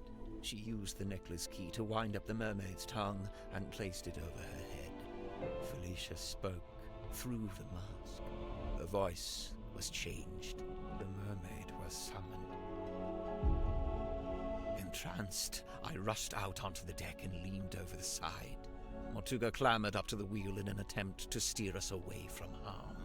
The mermaid reached out and grabbed the wheel. And Mortuga's right shoulder? Yes, of course. His fingerprint mark. Mortuga held fast, but a portion of the wheel broke off and fell into the ocean. With her other hand, the mermaid grabbed the mast, almost snapping it in two. The ship buckled and I was thrown off the So the thing is huge. into the ocean. I was underwater, but I was held in place by a hand. Her hand. She was speaking to me, but it was a language I could not understand. I wanted so much to understand. Sensing the disconnect, she let go. A moment passed, a lifetime. I became vaguely aware that I was about to drown, but I didn't want to leave. At this moment, the broken piece from the ship's wheel floated up in front of me. By its intervention, I was reminded of my earthly existence, my life beyond this singular moment. I was overwhelmed with a cowardly desire to return to the surface, to see the sun, to live, to breathe. I grabbed onto the broken wheel and let it carry me up to the surface. That's why he Mermaid has. was nowhere to be seen. Neither was the dearest. That's why he has the little Cornelius, the little pole stick, is a flotation device. It's in case he falls in water again. Wait, the wood from the broken wheel. It eventually became Cornelius Kane. Correct. It has been my earthly tether. The feel of the wood in my hand, a tangible reminder of that desire I once felt to live and to breathe. But what happened? Weren't you stranded in the ocean? Somehow the currents carried me back to the Silkworm Coast. I took the broken wheel piece back home and fell into a deep sleep.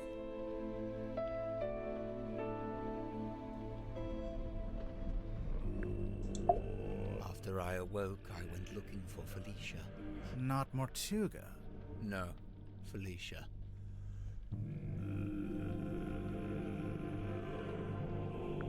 Felicia had been the one wearing the mermaid's tongue. Correct. Given what I knew of its function, I surmise she may have understood what the mermaid had said to me. I went to the Stone Top Inn, but Felicia was not there. I searched through the empty building until I came to Mortuga's room. I was encouraged to see that he had at least retained the wooden boy and the iron bell. Mortuga was in his bed, asleep. He looked ill, weak. I woke him up. I asked him about the mermaid's tongue. What had happened to it? Where was it? At first, Mortuga said nothing. He merely looked at me. He told me that he and Felicia had locked it away in the cauldron and thrown it back into the ocean. He said they'd kept the wooden boy so that nobody else would ever be able to find it, and they'd kept the iron bell so that even if someone was to come across the cauldron, they wouldn't be able to unlock it. I was horrified to learn this. My only chance of summoning and communicating with the mermaid lost beneath the waves. Or so I thought. Did you ask about the necklace key? Mortuga hadn't mentioned it, and I did not ask about it. At that time, I simply assumed it had been left in the mouth of the mermaid's tongue and thus would be in the cauldron. I demanded that we take the dearest Selena back out on a second voyage to recover the sunken cauldron. Mortuga said it was impossible. For one, the dearest Selena couldn't recover it from the bottom of the ocean if it was not attached to the boy. And secondly, Felicia had decommissioned the ship and it was being taken apart at the shipyard. In explanation, Mortuga handed me a folded piece of parchment.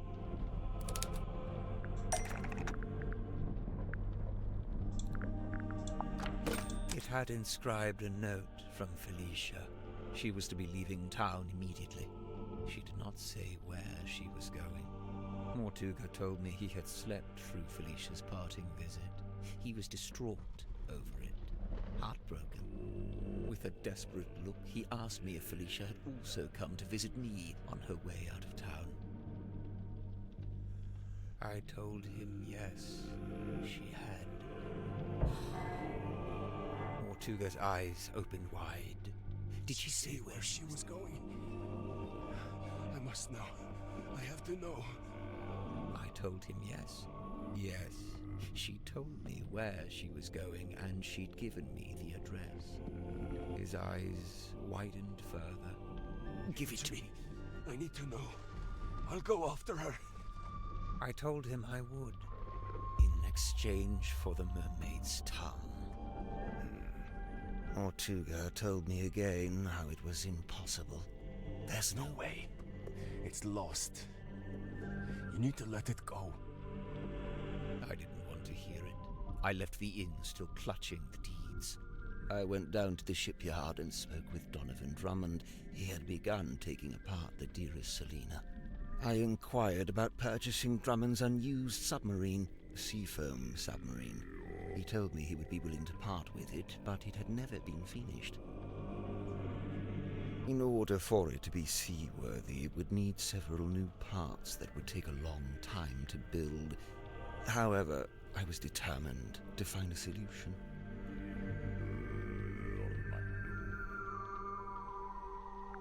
You offered to buy both the Seafoam submarine and the dearest Selena. Correct. I suggested we could use parts from the sailing ship to finish the submarine.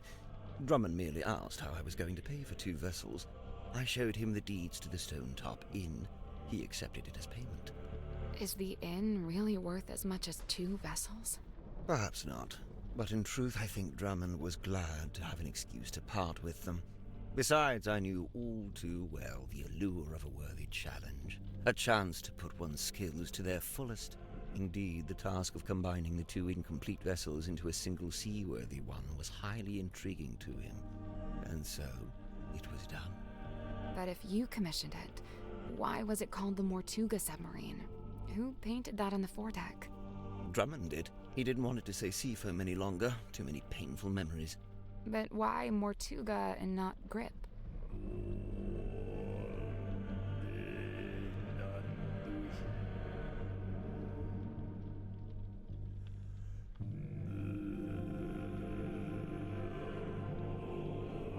Because Gripp paid for it with the inn deeds, which were in Mortuga's name.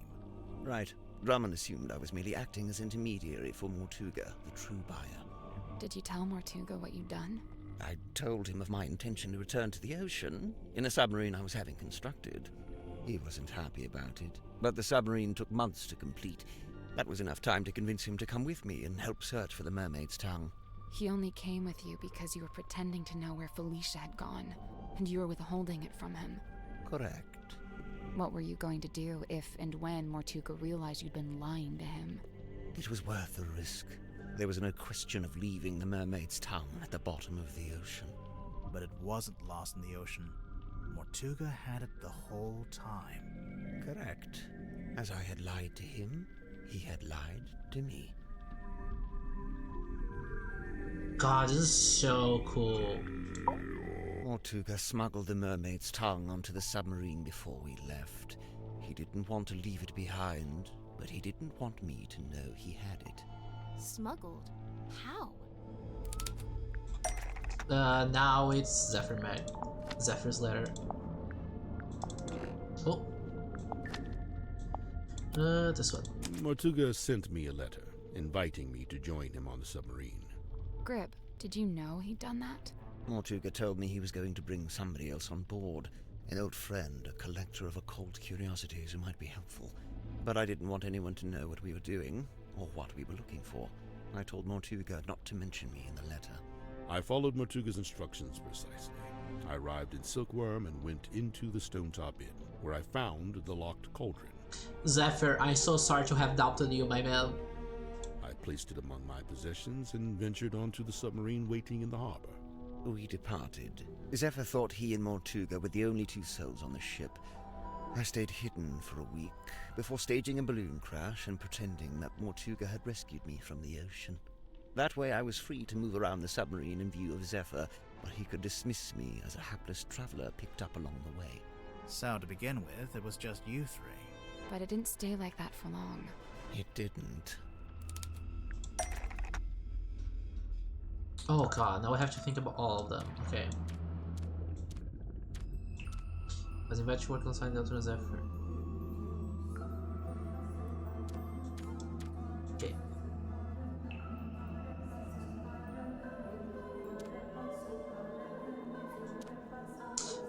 Oh, I see.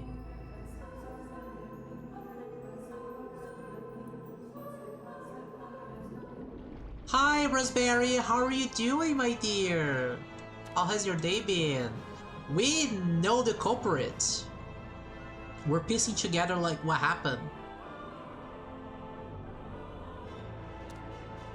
Okay.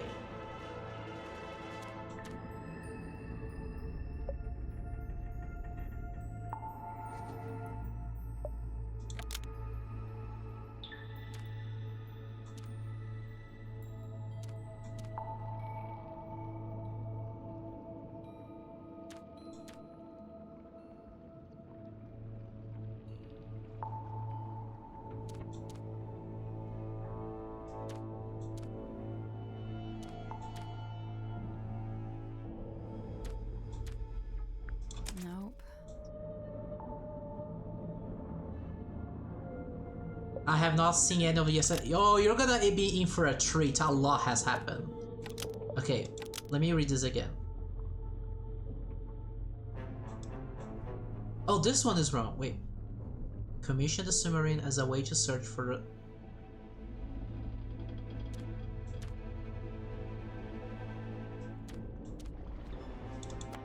Oh, shoot!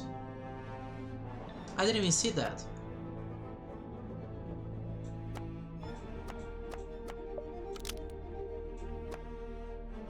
I didn't see that there was a way to flip the cards. Well, that's about the long and short of it. No. What? You can't leave it like that. You've left them with misconceptions. You should tell them what you know. All of it. What do you mean? Misconceptions? Maybe one or two, yeah. Okay, so... Oh. So, Okay, so Tadpole was saved from drowning by Mortuga and offered to take over from Mortuga as a way for freeing from his burden. Even though he did wish to leave the submarine, Mortuga could not accept Tadpole's offer to give up the captaincy to her. Before Mortuga could leave the submarine, he needed Godric to reveal the location of Felicia. He always did think he would make the best captain, and he did want to leave. But he couldn't. Not without the information he so desired. Not just that. Since it turned out he had the Mermaid's tongue on board the entire time, I don't think he wanted to leave me on the submarine with it. He didn't want me anywhere near it. He was trying to protect you. I'm aware. Okay, so Sinthia sought out the submarine to reclaim ownership of it. Mortuga wrote a contract which she found after his death and forged his signature. Sinthia became captain because of the command contract, but it has another page that we discover inside the message in the bottle. While it's true that Mortuga did decide to create the command contract with Sinthia after Sinthia showed him the Indies. In the Indies? The Indies, the contract was never intended for Sinthia. So, who was it for? Me. Once Mortuga found out the Indies had been used to pay for the submarine, he realized for the first time that he was its legal owner. He really hadn't known that before? No, he'd always assumed I paid for it with my own money. Armed with the new information, Mortuga attempted to use it to control me. Thus, the command contract. What exactly was he hoping to achieve? To strong-arm me into telling him where Felicia had gone, and to cease my search for the Mermaid's tongue. But it didn't work. Of course not. Also, Raspberry, you missed yesterday's stream. You didn't see big, buff, strong women. Also, hi Ravera, how are you doing, my dear? I knew you could thank you so much for asking. Wasn't Mortuga supposed to be paperwork averse? I'm surprised to learn he would try to control someone with a contract. Where would he even get an idea like that? That's my bad. I ended up telling him all about contracts, you know, what they are, how they work. I guess Mortuga thought if I could be controlled by a contract, maybe someone else could be too. I mean, maybe she will show up again, Raspberry, and then you can see her. She's huge. Next one. Worman was sent a letter explaining how to access the Mortuga submarine. Consider using Mortuga's death as the story outline for his next book. Worman was lured onto the submarine by the handwritten letter, but it wasn't actually from by who he claimed to be from.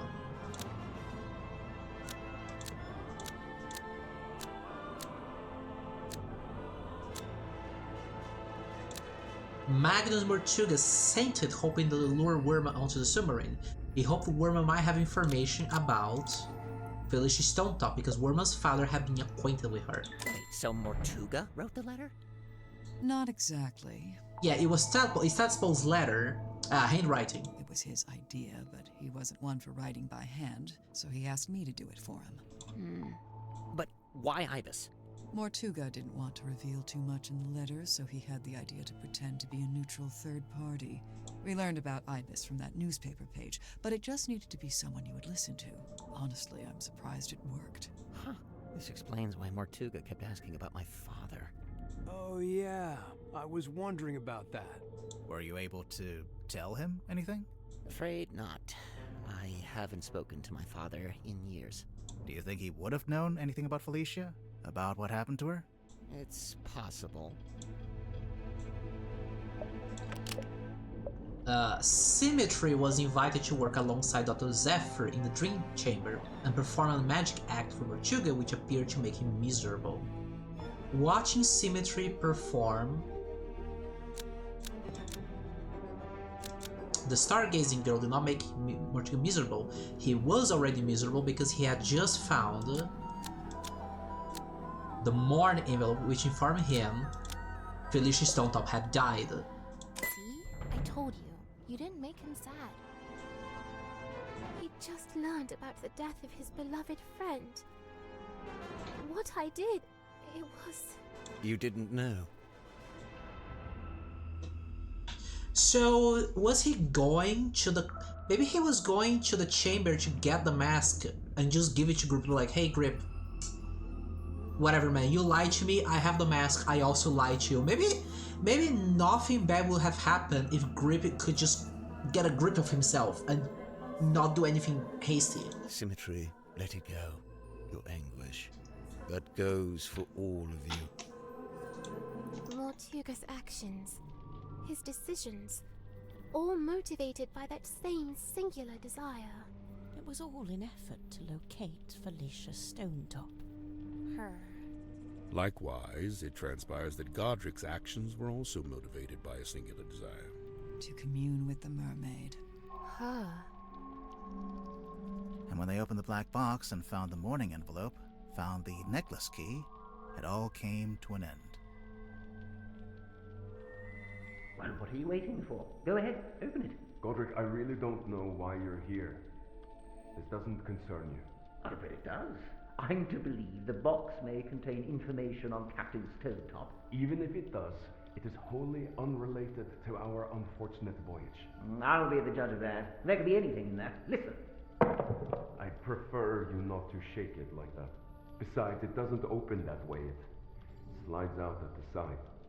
Let me do it. What's all this?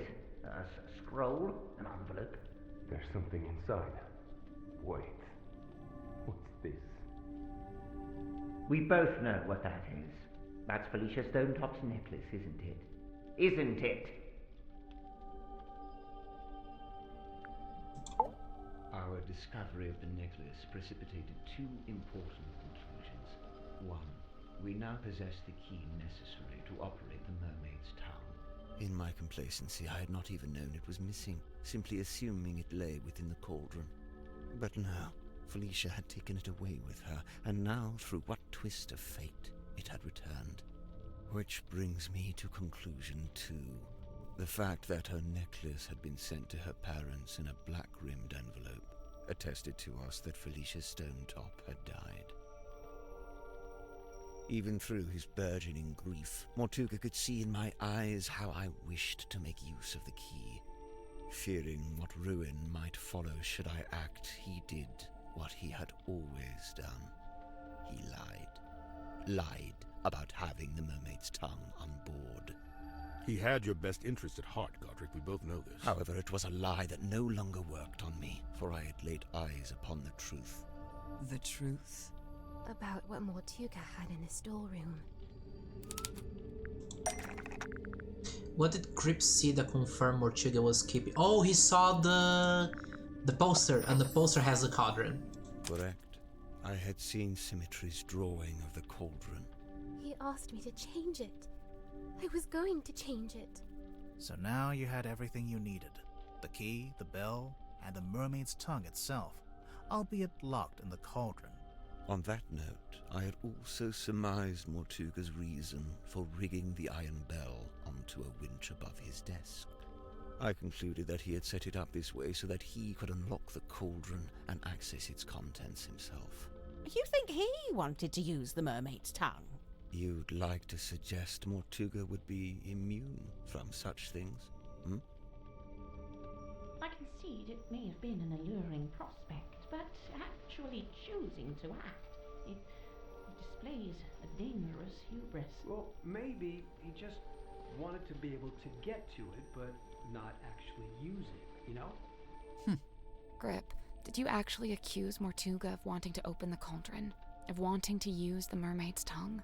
I did, and he flatly denied it, which caused an argument. Truth be told, we were both sick of each other. The last vestiges of our mutual decorum fell away. He attempted to shut me down with cold logic, insisting that it was not possible for one man to simultaneously turn both dials on the iron bell. Wait, is that true? Yeah, kinda. Depends how big you are. Kinda. Depends how big you are, how wide your arms are. I knew Mortuga would be capable of it, and I could see in his eyes that he intended to do it. Well, not to side with Gripp here, but he was right. Mortuga did open the cauldron, didn't he? Perhaps his intention was simply to move the mermaid's tongue to a newly contrived hiding place. Maybe he was just gonna destroy it. Also, Raspberry, this is the big woman I was talking about. This is the big woman. As she should have done years hence, I might add. Grimoire, what do you think? I think he wanted to hide the tongue somewhere else. That's why it was in Dr. Zephyr's room. I think he wanted to hide the mermaid's tongue somewhere else. Whatever the reason, I knew it was only a matter of time. And what's more, following our discussion about the mechanism of the Iron Bell, I understood the specific physicality of the task ahead of him. Physicality? In order to reach both dials, Mortuga would need to hold his body close against the iron bell. His head, his neck, would be right up against the mechanism. Overcome with frustration and grief, Mortuga had left the room. He had left me with the necklace key. I felt it in my hand, the metal cold and sharp. I climbed up onto the desk and wedged it into the iron bell around the back so that it would not be seen. At least, not until the mechanism activated. You're a murderer. Call me what you will. To me, it was merely insurance against continued deception and greed on Mortuga's part.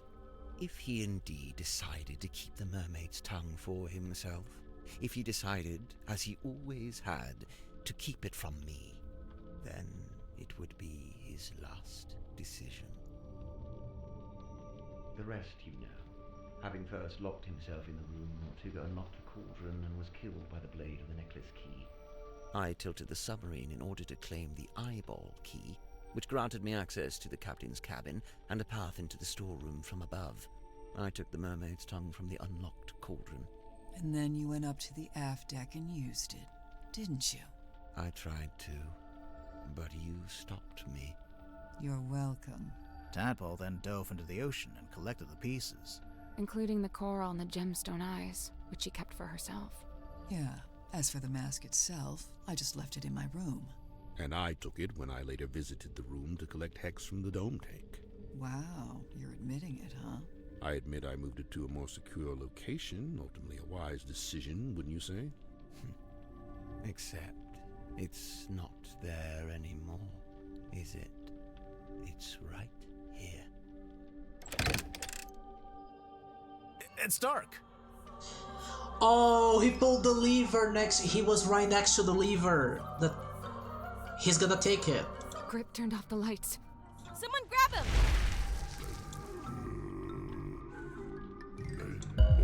The mermaid's tongue, it's gone. He took it. He must have. He can't have gone up to the foredeck. It's still locked. He's going to the aft deck. What about the aft deck? Let's go. Maybe we can catch him.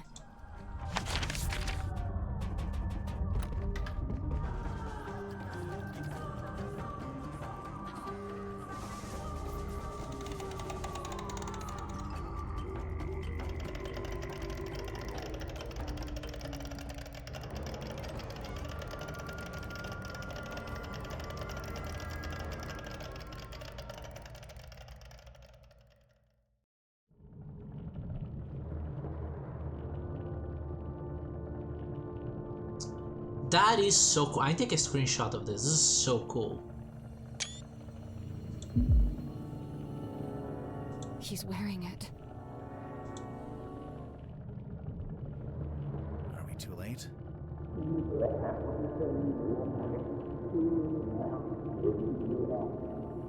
I don't...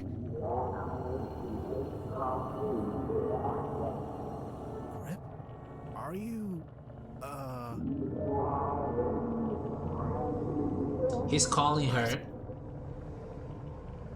Wait, where's he going?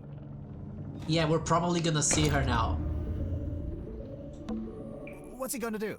Should we follow him? I don't... Wait, what's that on the floor? It's the compass. He fixed it.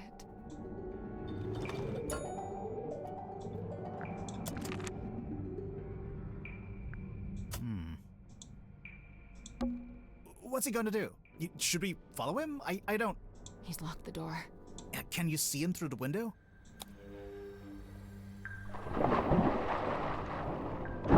Oh, that's so cool.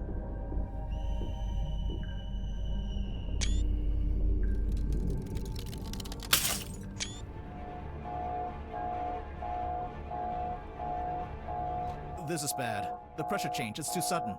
The submarine's not... Wait, what's that? You're taking control, Ben. The radios. It's fine, just stick. It was too fast. It must be coming from the control room. Let's go.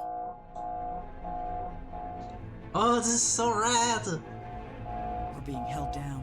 We need to resurface. The submarine can't take it. The controls are going crazy. Wait.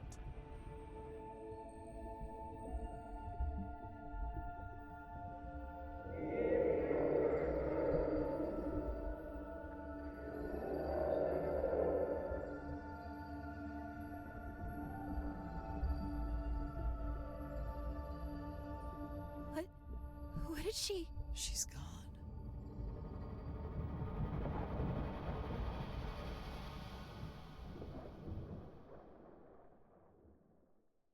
She let us go.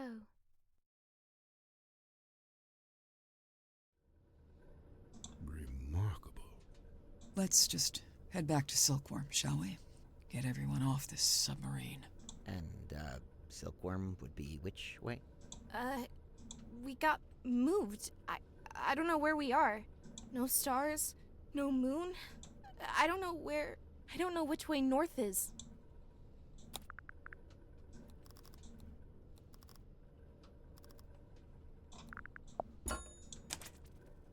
He fixed it.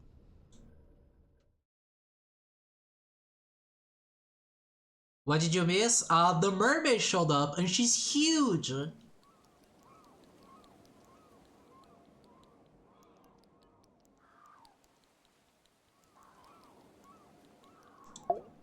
I don't know about you, but I thought that was all very interesting. Yeah, I would have to agree. You must be pleased. You've come away with a new story to tell around the campfire. Quite right. I'm not sure it would be wise to tell too many people. No, don't worry. I'll change all your names to protect your privacy. What are you going to change my name to? Detective Galathorn. Wow, I love it. I'm almost afraid to ask. Sybil. Yep, this conversation is over. Catching up on your text messages? 0 missed calls. Can you believe that? 0. Devastating. Not even from Vanderpeer? I'm writing him a message now, giving him the deets. A very selective version of the deets. Smart. Easily one of the strangest days of my life. It's in the top 5, at least. What are you going to do now? So far, the only thing I've decided on is to go home and have a bath. A bath? You haven't had enough being submerged in water for one day? Okay, maybe a shower. You okay, Sinthia? She's still processing. Of course. We all are. That, and we've just been to tell her stepfather that we're leaving Silkworm. Oh? Where are you headed? We, haven't worked that out yet. I know a place you could go. Really? Yeah, I've got a couple friends you could stay with. I'll write down the address for you. Oh, thank you. Oh, are they gonna go to the swamp? That would be cute. Are you okay? Yeah. You? Somehow, yeah. That was the weirdest submarine I've ever been on. And the last? And the last. Is everyone okay? I guess so, huh? Fit as a fiddle. Oh, sure. Just had my human perspective permanently and irrevocably shifted, but hey, what's new? But what about Gripp? Did he die or what? I don't know. But he made his choice. I really don't think it would do us any good to worry about it. Sally, did you write down that address for us? Yeah, I'm almost done. Just writing something on the back to help you out. Oh, like instructions? Kinda, yeah. You know, I really must be off. Ah, come on. You've got nowhere to be. You're quite right. Nowhere is precisely where I need to be, and I'm rather in a hurry to get there. All right, that was pretty good. I'll let that slide. And, Tadpole and Zephyr stayed on the submarine? Yeah. Are they gonna rename it? Of course not. You've got to keep the Mortuga name. It's like his fingerprint on history. You say that, but by all accounts, he actually didn't like the submarine very much. That's true. It wasn't his choice to be there. He spent all his time trying to work out how to leave. Well, yes, all right. I can see that. I'd say his fingerprint is right here. It's all of you. It's Symmetry, it's Sinthia, Tadpole, Zephyr, everyone he was kind to, everyone he helped. Dude, that's real. But what about the mermaid's tongue? What about it? Well, we still don't really know anything about it. How it works, who made it. Good. What? It's good that we don't know. It's right. The mermaid's tongue is a shameless shortcut, a trap for the impatient and the dissolute. But you don't want to know what the mermaid said? Oh, I want to know. But as I stand before you now, I can't know. You understand? That's just the way it's meant to be.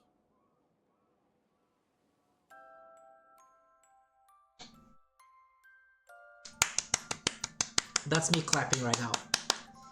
What an amazing game, Jesus!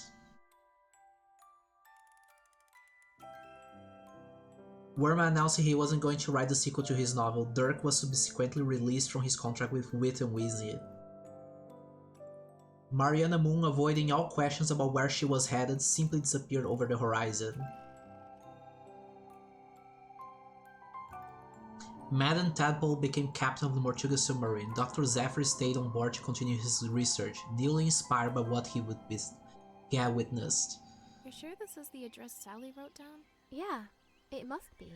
She wrote something on the back, too. Oh yeah, what was that? Instructions? It's a little poem. You should read it. Me? You're the poet. No, you read it. Okay.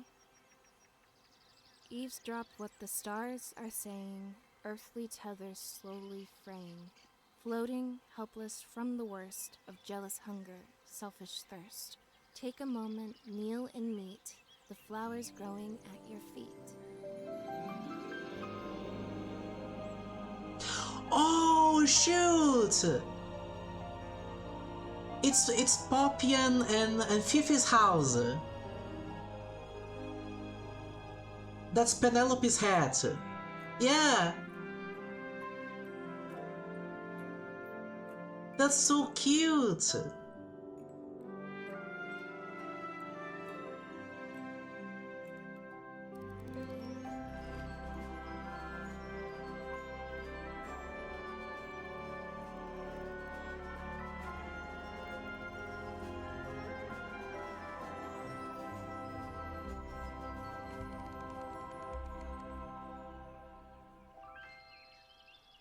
Oh, I legit teared up. That was adorable.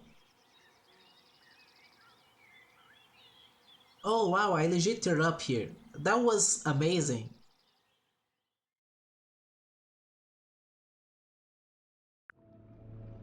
Holy moly. Oh, let me clear the tears a little bit. Let me wipe the tears away.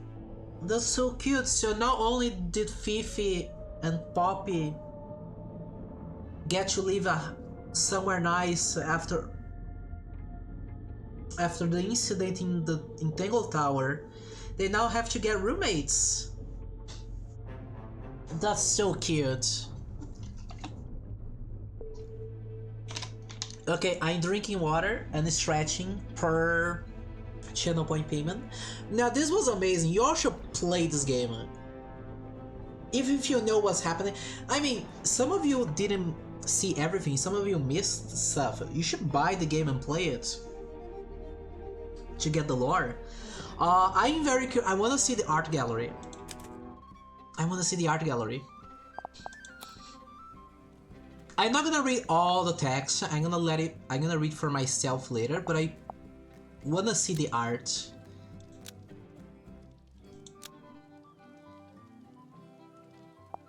That's so cute.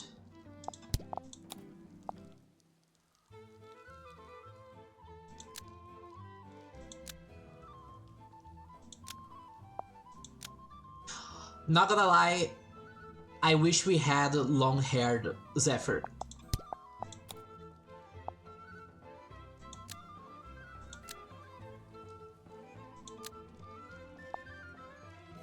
This is so cute, look at that. It's Symmetry and Dirk.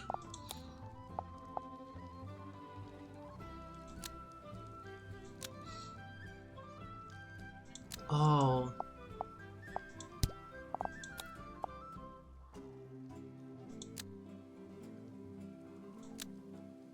God, what an amazing experience.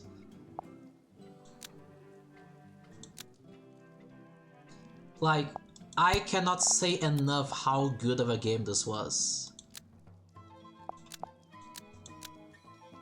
This game was just... no words. Also, I feel like this game ended up in a way better way than Tangle Tower, the previous game. I'm not gonna spoiler the previous game if you haven't seen it, but I do like how this one had a more close, like, not open-ended ending. It was just like, it was just perfect. Wrapped in a box. It was put in a box, wrapped in a tidy little bow. It was a perfect ending. Also, big women.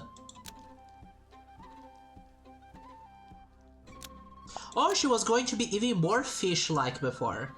I'm happy with the design we got in the end. I think her design at the end was the best. Yeah.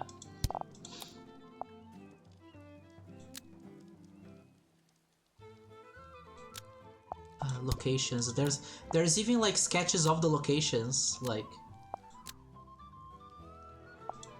God, so much love went into this game. Also, this is really good for anyone that wants to work with game design, right? Because it really shows you, like, how people plan things out, like, how it should look like.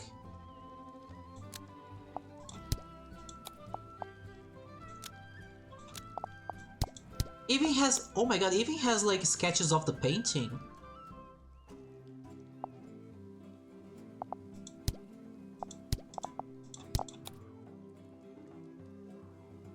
Yeah, look. Oh, it was going to be a realistic painting, like a realistic face of the mermaid, but they went with a more creepy one.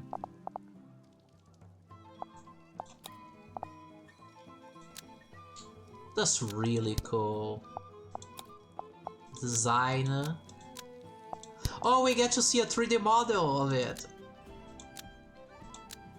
A proper 3D model. Yeah, no, this game was amazing. 10 out of 10, no comments, just amazing.